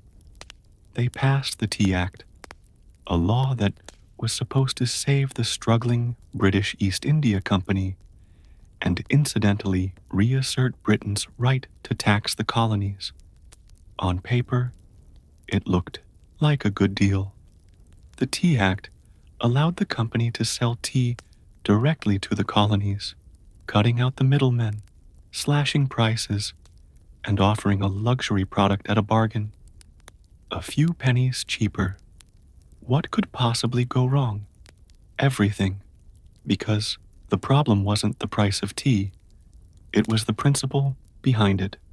The Tea Act left the hated tax on tea firmly in place. Accepting the tea, even at a discount, would mean acknowledging Parliament's right to tax the colonies without their consent. To many Americans, that was unthinkable, a surrender of the liberties they had fought to protect for more than a decade. The news of the Tea Act spread like wildfire through the colonies. Merchants fumed. They saw their livelihoods threatened by a monopoly that would crush local trade. Patriots raged at the hidden message. The Crown still believed it could do whatever it pleased. In Boston, the reaction was especially fierce. Already a city scarred by the Boston Massacre and years of economic hardship, Bostonians recognized the Tea Act for what it was, a trap disguised as a bargain. Refusing the tea became a matter of honor, a litmus test for loyalty to the cause of liberty. Public meetings swelled. Newspaper columns burned with fiery rhetoric. Groups like the Sons of Liberty, led by Samuel Adams and others, organized boycotts, vowing that no East India Company tea would be unloaded, sold, or drunk on American soil. All across the colonies, ships carrying the controversial tea were turned away by local resistance. In ports from New York to Charleston, the message was clear: we will not be bought. But in Boston, fate twisted differently. 3 ships, the Dartmouth, the Elelanena, and the Beaver, arrived, anchored in the harbor, and sat there, refusing to leave. Royal officials insisted the tea be unloaded. The colonists refused. A deadlock grew, taut as a drawn bowring. The tension was unbearable. A single act would break it, and history would never be the same again. As the British tea ship sat stubbornly anchored in Boston Harbor, the city itself transformed into a powder keg. Every day that passed without resolution tightened the tension. Boston wasn't just resisting, it was preparing for a fight. In taverns, churches, and public squares, angry colonists debated what to do. The Sons of Liberty, led by fiery voices like Samuel Adams, John Hancock, and Paul Revere, moved swiftly to organize resistance. They posted public notices calling on citizens to boycott British tea and held raucous meetings that swelled with farmers, artisans, and merchants alike. Each gathering added fuel to the fire. The Old South Meeting House became the nerve center of the resistance. Thousands crammed into the wooden hall, their breath fogging the air, their voices rising in defiance. Here, resolutions were passed, speeches were made, and tempers boiled. Each vote against the unloading of tea was another hammer blow against British authority. But while the people of Boston stood united, the clock was ticking. British law demanded that imported goods, like tea, be unloaded, and the tax paid within 20 days. If the ships remained after the deadline, customs officials would seize the cargo and the tax would be collected by force. The Sons of Liberty understood that once the tax was paid, even under protest, the principle would be lost. It wasn't just about the tea anymore. It was about whether the colonies would accept being treated as subjects without rights, or whether they would stand and fight for their future. Meanwhile, the royal governor of Massachusetts, Thomas Hutchinson, dug in his heels. He refused to let the tea ships leave without unloading their cargo, demanding that the law be obeyed. Colonial outrage be damned. To him, backing down meant admitting that mobs, not monarchs, ruled the colonies. Boston's standoff became a spectacle. Every man, woman, and child knew that something was coming. You could feel it in the air, that cold, sharp sense before a storm when the world holds its breath. All it would take was one spark to ignite an explosion, and somewhere among the crowded streets and crowded hearts of Boston, a decision was quietly taking shape, a plan that would echo across oceans and empires. December 16th, 1773, dawned gray and cold over Boston, acidity balanced on the edge of history. For nearly 3 weeks, the tea ships had sat in the harbor like ticking bombs. Now, the final deadline had arrived. According to British law, the tea had to be unloaded and the tax paid within 20 days of a ship's arrival. If it wasn't, customs officials could seize the cargo and British troops could be called in to enforce the law. Everyone knew it. Everyone knew what was at stake. If the Thea came ashore, the principle was lost. If the colonists allowed it, even once their cause, their claim to rights and liberty, would unravel. That morning, thousands of Bostonians and nearby colonists packed into the Old South Meeting House, the largest building in town. Some had walked miles through the icy countryside to be there. The meeting was so packed that men spilled out into the streets, straining to hear the fiery speeches echoing through the halls. Samuel Adams, the iron voice of rebellion, presided over the gathering. Speaker after speaker rose to denounce the Tea Act, to cry out against tyranny, to urge immediate action. But even among the defiants, uncertainty hung heavy. What could be done without sparking outright war? How could they stop the tea without opening the floodgates to brutal retaliation? As the afternoon wore on, riders galloped in with grim news. Governor Thomas Hutchinson remained unmoved. The ships would not be allowed to leave without unloading. The tea would be seized, the tax collected, the king's law enforced. The crowd buzzed with fury. The walls of the meeting house seemed to shudder with the force of it. Yet Samuel Adams stood calmly and spoke the words that signaled the end of debate. This meeting can do nothing more to save the country. A simple sentence, but everyone knew what it meant. There would be no more petitions, no more compromises. Action would be taken. Outside, a war whoop cut through the gathering gloom. The signal. Men disguised themselves quickly, smearing soot on their faces, donning blankets and feathers in crude imitation of Mohawk warriors. It wasn't about fooling anyone.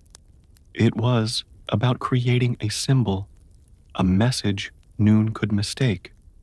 The deadline had passed. Boston would answer, not with words, but with defiance. As twilight deepened over Boston on December the 16th, 1773, the quiet streets began to stir.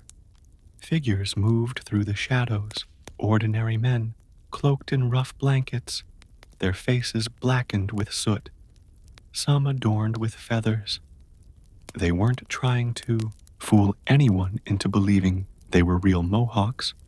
Their disguise was symbolic, an act of shedding their old identities, of taking a stand as something new, something fierce.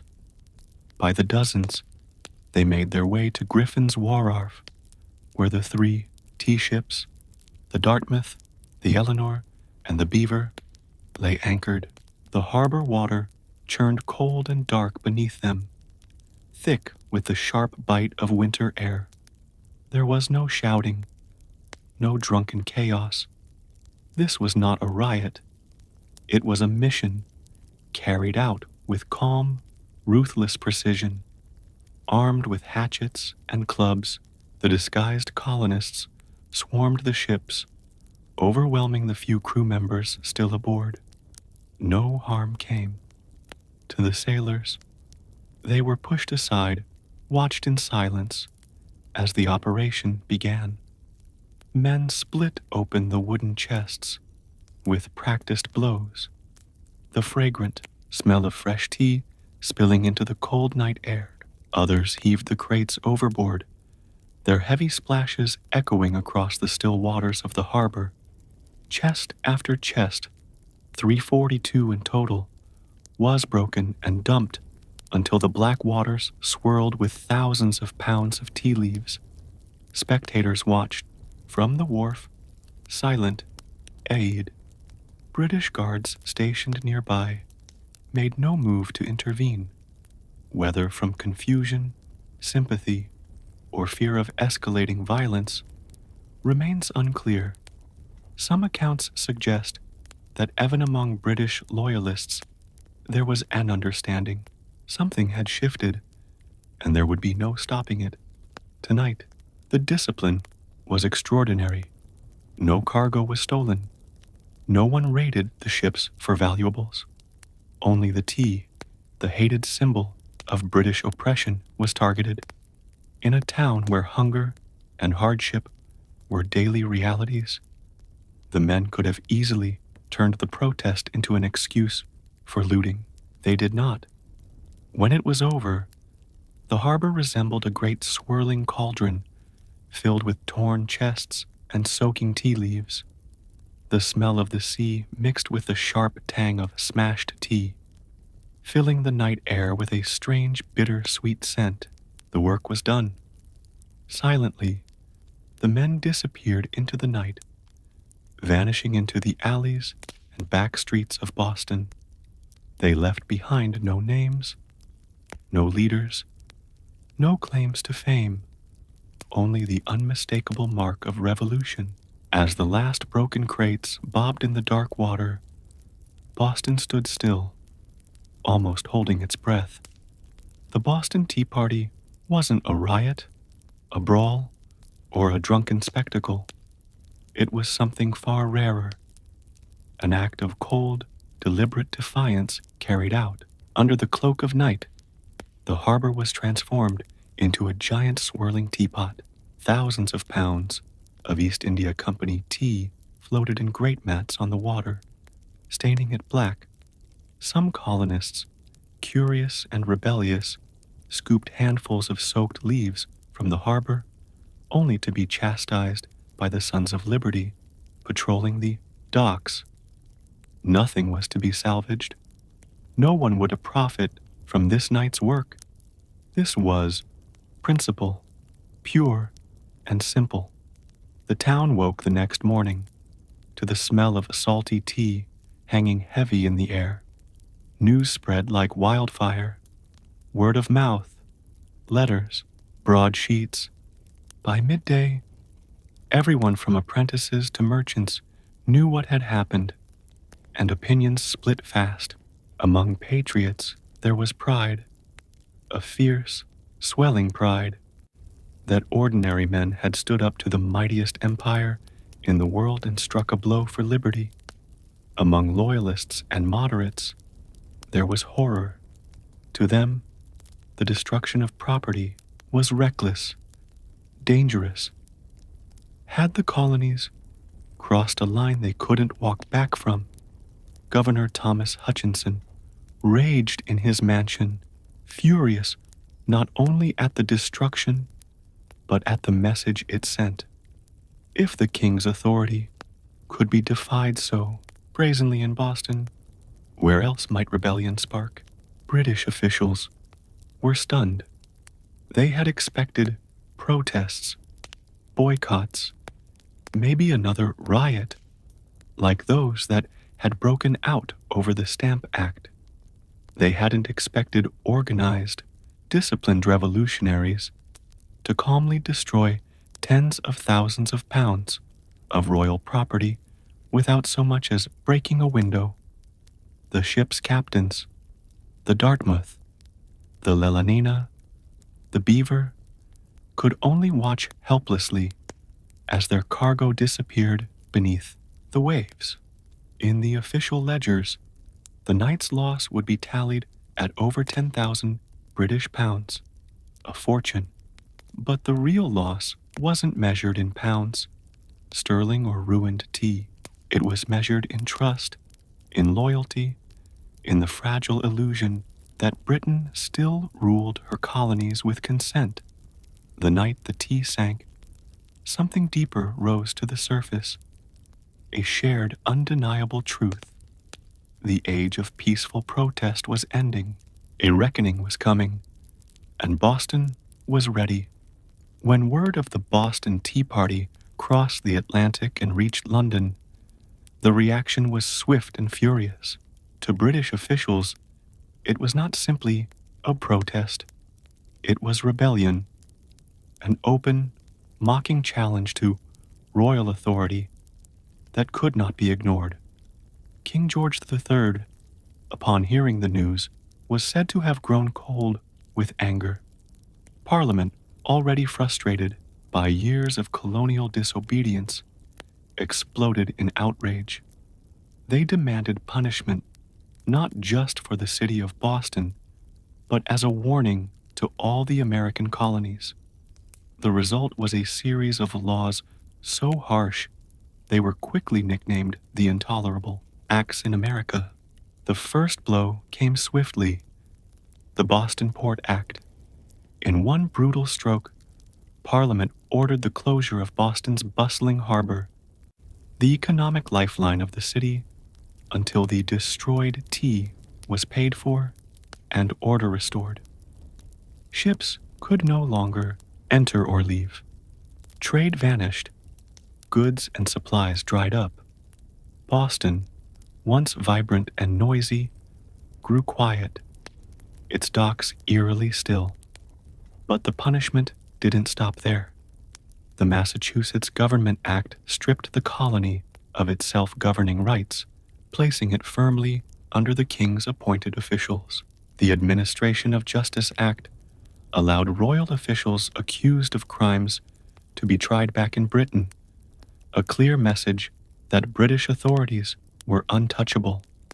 And to make sure the colonies knew force was an option, British soldiers were quartered throughout Boston, living among the very citizens they were meant to subdue. The message was clear. Rebellion would be crushed. Liberty was a luxury the Crown would no longer tolerate. But Parliament's heavy hand had an unintended effect. Instead of frightening the other colonies into submission, it outraged them. News of Boston's suffering of its port closed, its people starving under martial law, stirred deep sympathy and righteous anger throughout America. Wagon loads of food and supplies poured into Boston from neighboring colonies. Letters of support, pledges of unity, and secret meetings began to weave the once fragmented colonies closer together.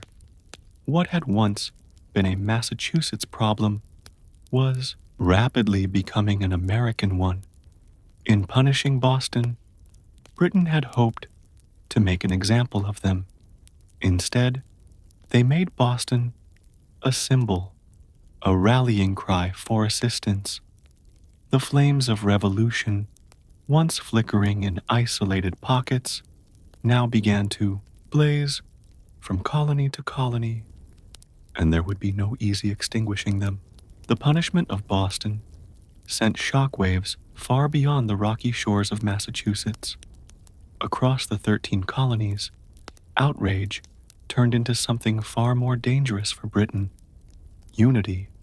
For years, the colonies had acted like distant cousins, bickering and competing, separated by geography, religion, and trade rivalries. But when Parliament slammed Boston's harbor shut and stripped Massachusetts of its self-governance, Americans across the continent realized if it could happen to Boston, it could happen to anyone, from Virginia to Pennsylvania, South Carolina to New Hampshire. The response was swift.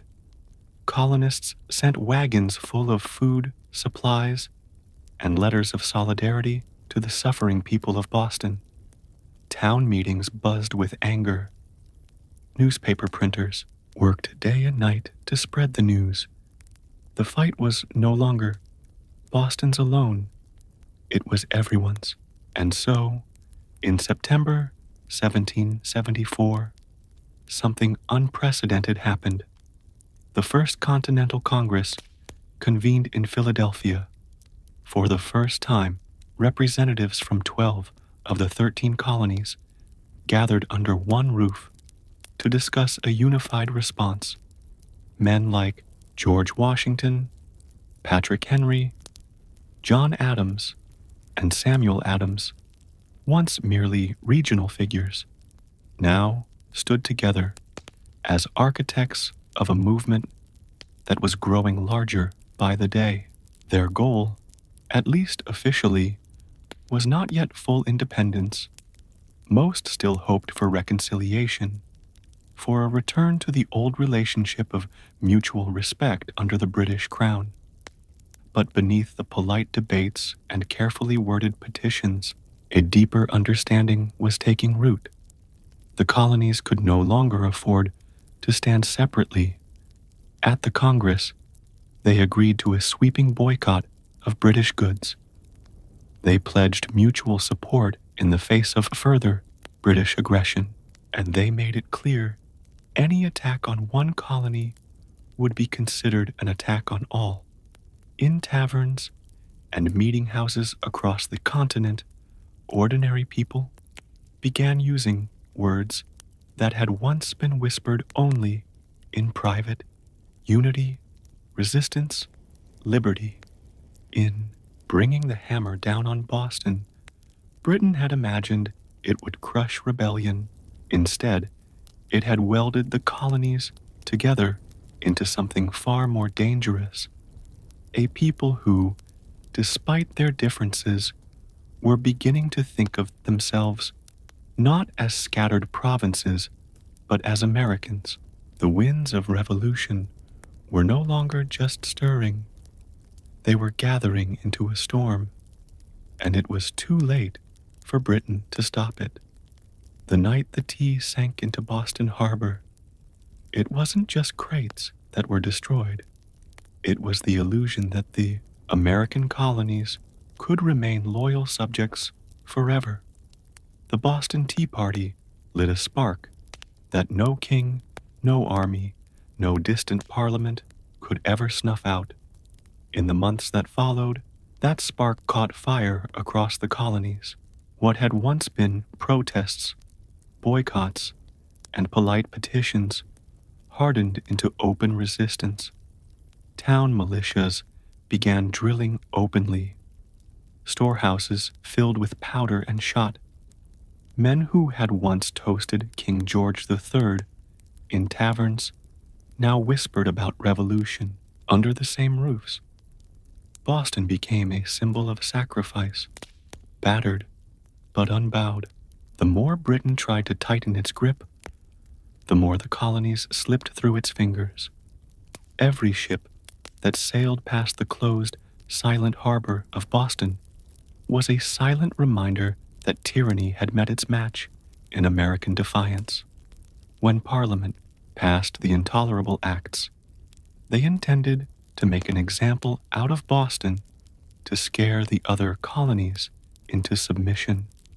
Instead, they had created a martyr city, a rallying cry. From Georgia to New Hampshire, colonists realized that their fates were tied together. Resistance was no longer about tea. It was about survival, identity, freedom. By the spring of 1775, the tension reached a boiling point outside Boston. In the villages of Lexington and Concord, British troops sent to confiscate colonial weapons instead found armed farmers, ordinary men, ready to defend their rights with musket fire. The first shots of the American Revolution rang out, a direct line traced back to the moment when men chose principle over profit and dumped a fortune's worth of tea into the harbor. The Boston Tea Party showed the world that revolution doesn't always announce itself with trumpets and banners. Sometimes it starts quietly with a small group of determined people standing in the cold, choosing defiance over fear. In dumping the tea, the colonists weren't just rejecting attacks, they were rejecting an empire, and though the road ahead would be bloody, bitter, and uncertain, one thing had become clear that night in Boston Harbor. The American colonies were no longer loyal subjects. They were something new, something dangerous. They were revolutionaries, and they were just getting started. All before the towering pyramids of Giza, before Mesopotamian cities buzzed with life, before Stonehenge stood against the sky, there was Corral, hidden away in the dry valleys of coastal Peru. Corral rose in silent majesty nearly 5,000 years ago, then faded into near complete oblivion, swallowed by sands and forgotten by history. For centuries, the world did not even know it existed. The Super Valley, where Corral once thrived, seems at first glance an unlikely place for civilization to bloom. The landscape is parched, barren, the river little more than a thin silver thread winding through rocks and dust. To most eyes, it looked inhospitable, a place abandoned by life. Yet, it was here, amid the desolation, that one of humanity's earliest great cities took shape. Corral wasn't just a collection of scattered huts or a temporary trading post. It was a planned city sprawling over 150 acres filled with pyramids, plazas, residential quarters, and ceremonial spaces. It had scale, purpose, and vision, a complex society blossoming centuries before the Egyptians began stacking stones into pyramids of their own. The people of Corral achieved this without the wheel, without written language, without metal tools. They built massive structures from stone and earth with nothing but ingenuity, communal effort, and the raw power of human will. Yet for thousands of years, Corral's existence remained a secret, even when travelers stumbled across the strange, weathered mounds scattered across the valley. They mistook them for natural formations, mere hills sculpted by the desert winds. No one imagined that beneath the sand lay one of the oldest cities in the world, predating even the civilizations that history books had crowned as the firsts. It wasn't until the late 20th century that archaeologists led by Ruth Shady uncovered the truth. What they found buried in the dust of time would rewrite the story of the Americas and force the world to reconsider what it thought it knew about the birth of civilization itself. Corral had risen, flourished, and fallen in total anonymity. Now, after millennia of silence, its stones are speaking again, whispering of a peaceful, intelligent people who built a world of complexity and wonder in a land where life itself seemed impossible. And this was only the beginning of their story. At first glance, the sub-valley looks like a place where life should struggle to exist. Harsh winds sweep across endless stretches of sand and stone. The sun beats down mercilessly, drying out the earth, baking the landscape into cracked, brittle sheets. Water is scarce, the river a meandering thread, fighting for survival. To the untrained eye, it is a wasteland, barren, empty, forgotten by the gods. But the people of Corral saw something different. They did not see a desert to be feared. They saw a canvas to be shaped. They recognized the river, however modest, as the lifeblood of possibility. And so, with patience, ingenuity, and sheer determination, they turned this unforgiving place into a thriving oasis of life and culture. Their first victory was agriculture. They learned to tame the river's seasonal floods, building simple but brilliant irrigation systems that channeled water across the valley floor. Where others saw sand and dust, they coaxed green shoots of hope, cotton, beans, squash, guava, sweet potatoes. Cotton, in particular, became their treasure. It was spun into fishing nets and textiles, fueling trade with coastal villages and creating bonds that stretched far beyond their desert home. But growing crops was only part of their mastery. The people of Corral understood that survival in the desert required balance.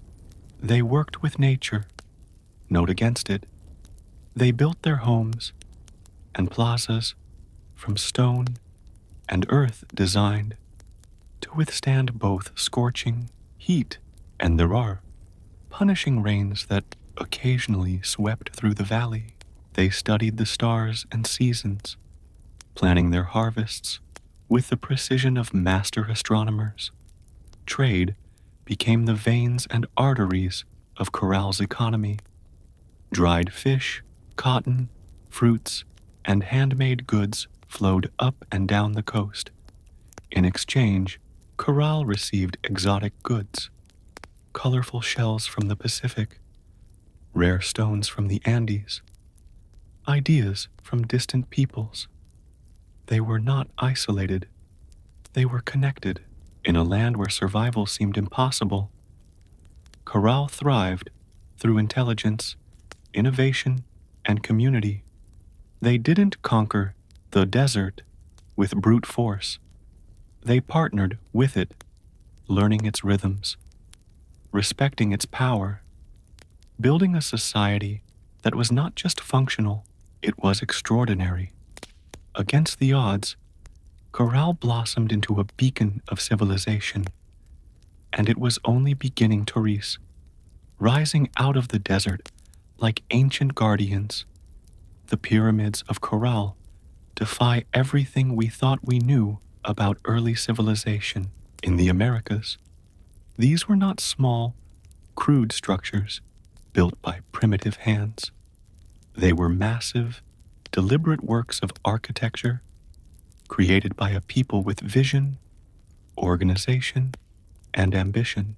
The centerpiece of the city was the Pyramid Mayor, the largest of Corral's monumental structures. It stretched more than 450 ft in length and towered nearly 60 ft above the desert floor, a feat of engineering on par with the early wonders of the ancient world.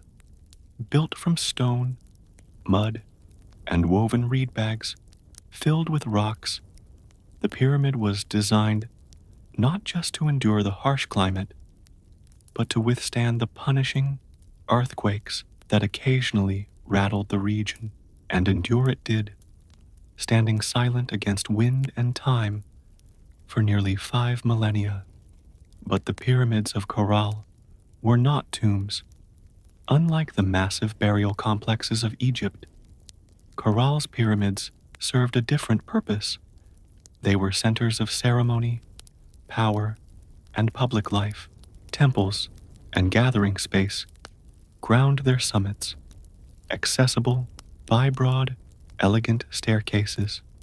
Fires once burned atop these platforms, and rituals were held beneath the endless Peruvian sky. At the foot of the pyramids, vast plazas opened up, sunken and circular, inviting thousands to gather for religious ceremonies, political meetings, and communal celebrations. The very design of Corral's cityscape suggested a society that prized community and order, a people deeply connected to one another and to the cosmos. Around the pyramids, smaller residential complexes fanned out, likely home tope, priests, administrators, artisans, and farmers. The pyramids themselves seem to have been strategically placed, aligned with celestial events, sunrises, solstices, the cycles of the stars.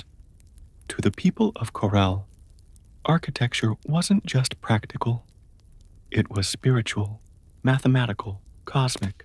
Walking among the weathered stones today, it's almost impossible not to feel a strange sense of awe. These structures were raised without metal tools, without the wheel, without beasts of burden. Yet, they rose with symmetry, scale, and staggering precision. The Great Pyramids of Corral were not built for vanity, nor for war.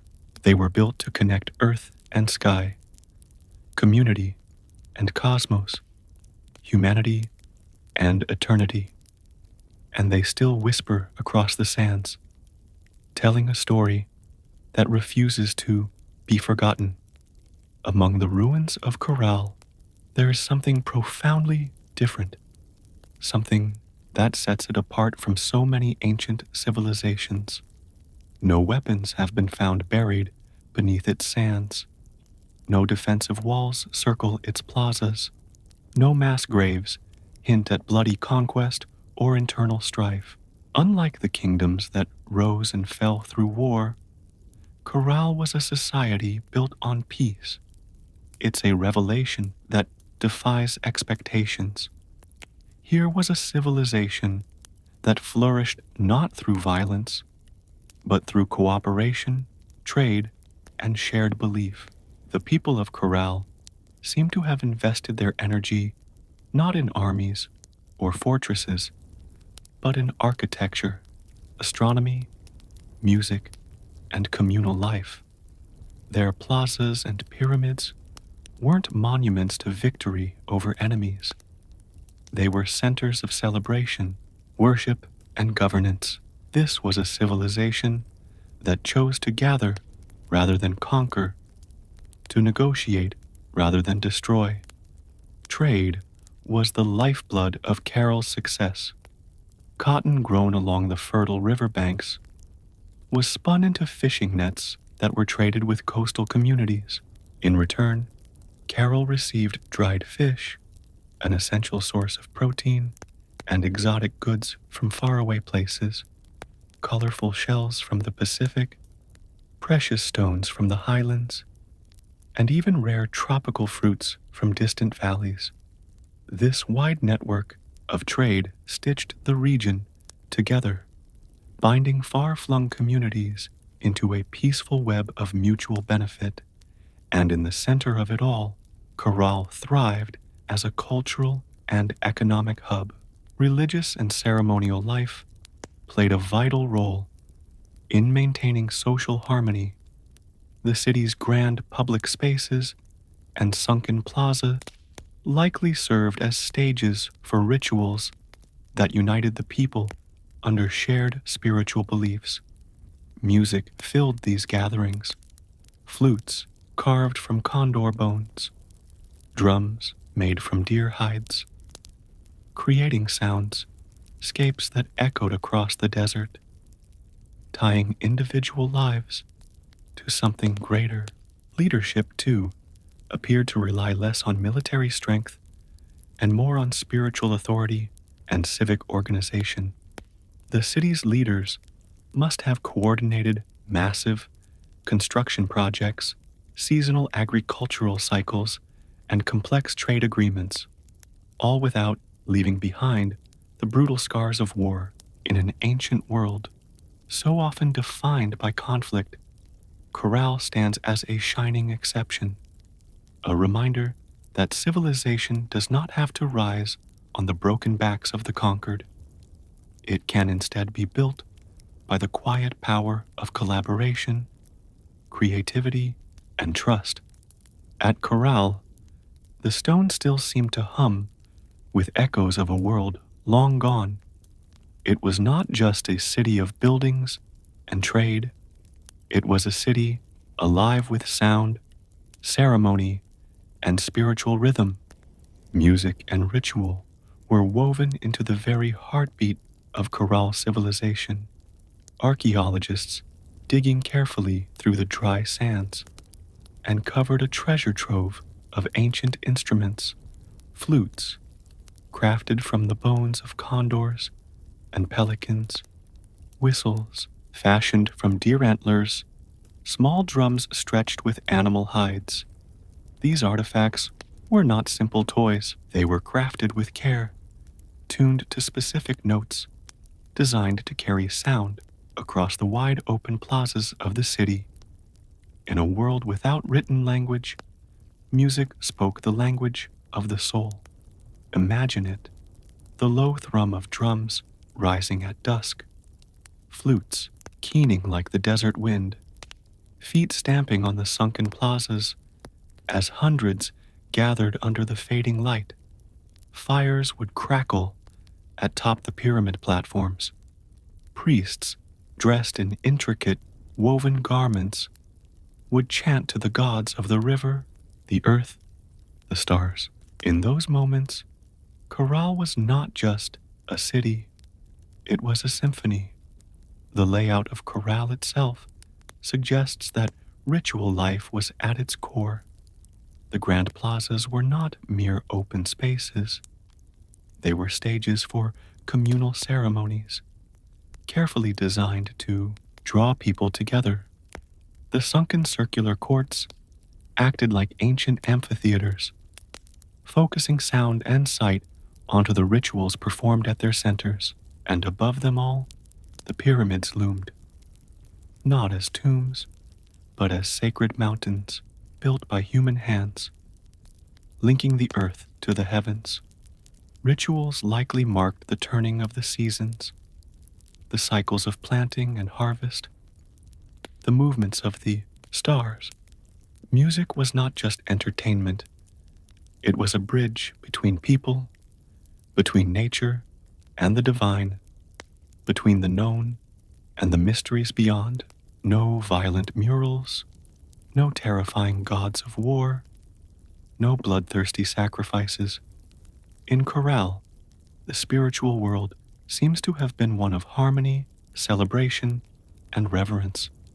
Even today, when the desert wind whistles through the ruins, you can almost hear it, the faint strains of ancient music, the forgotten songs of a people who found beauty, meaning, and connection in the heart of the harsh, endless sands.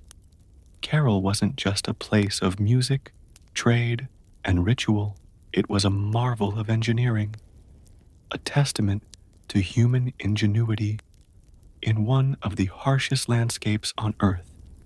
Without metal tools, without the wheel, Without draft animals, the people of Corral shaped a city of stone and earth that has endured nearly 5,000 years. Their achievements were astonishing. Massive pyramids rose from the desert floor, constructed not with small, fragile bricks, but with enormous stones carried across the dry valley. Workers transported rocks using reed bags, ingenious baskets strong enough to bear heavy loads woven from the very plants that grew along the riverbanks. Layer upon layer, they built with care, stacking stone and filling the interiors with rubble to create structures that could withstand not only time, but nature's fury. And they understood nature well. Corral lies in a region prone to violent earthquakes, yet their pyramids and plazas survived largely intact. How? By mastering earthquake-resistant architecture. Builders used flexible construction techniques, layered fills, wide foundations, and rounded corners that allowed their monuments to absorb and dissipate seismic energy. It was engineering born not from textbooks, but from an intimate knowledge of the earth itself. Water management was another silent triumph. Despite living in a desert, the people of Corral developed sophisticated irrigation systems. Channels and canals carefully guided river water to their agricultural fields, allowing crops to flourish even during dry seasons. No water was wasted. Every drop mattered. The layout of Corral itself reflected brilliant urban planning. Major structures aligned with key astronomical points, suggesting a deep understanding of the solar cycles. The sunken plazas, with their precise geometry, were more than gathering places. They were instruments for tracking the heavens, allowing priests and astronomers to predict seasons crucial for survival. Even the city's organization spoke of a complex society. Residential zones, administrative areas, ceremonial centers, all were arranged in harmony, balancing communal life with sacred spaces. They built not just for the moment, but for generations. Today, as modern engineers marvel at Corral's resilience, they are reminded that greatness is not measured by technology alone. Sometimes the deepest wisdom lies in understanding the forces of nature, in working with the land, not against it. Corral's stones have endured storms, quakes, and the erosion of time itself. They stand as a silent testament to a civilization that engineered their dreams into the desert sands. For centuries, the city of Corral flourished, a beacon of peace, music, trade, and architectural mastery in the desert sands. And then, quietly, almost without a trace, it was abandoned. No fires marked its fall. No signs of conquest scar its walls. No mass graves or shattered monuments tell a story of sudden disaster. Instead, Corral simply faded. Its plazas emptied. Its pyramids left to the drifting sands. Its flutes and drums silenced by time. Why did they leave? That question still lingers like a ghost across the Super Valley. Some scholars believe that environmental change struck the final blow. Evidence suggests that a long period of drought may have crippled Corral's agriculture. Without the river's life-giving waters, the fields would have withered. Trade networks dependent on surplus cotton and food would have faltered. The careful balance Corral had maintained with its harsh environment may have finally tipped beyond repair. Other theories point to shifting trader routes. As neighboring cultures grew and new centers of power emerged along the coast and inland, Corral's influence might have diminished. Perhaps the goods they once supplied, cotton, fish, produce, were no longer enough to sustain their role as a dominant city. Slowly, the lifeblood of commerce drained away. Still others whisper of internal decline. Without written records, we can only imagine political struggles, religious upheaval, or simple exhaustion after centuries of growth. Even peaceful societies can fracture under pressure when survival becomes uncertain. Whatever the cause, the departure seems to have been gradual, not sudden. Families likely drifted away, one by one, seeking more fertile valleys, stronger rivers, new beginnings. Children who once ran across Corral's plazas grew up telling stories of a lost city behind them, stories that would eventually fade into legend. The desert reclaimed what humans had built. Wind carried fine sand over stone temples.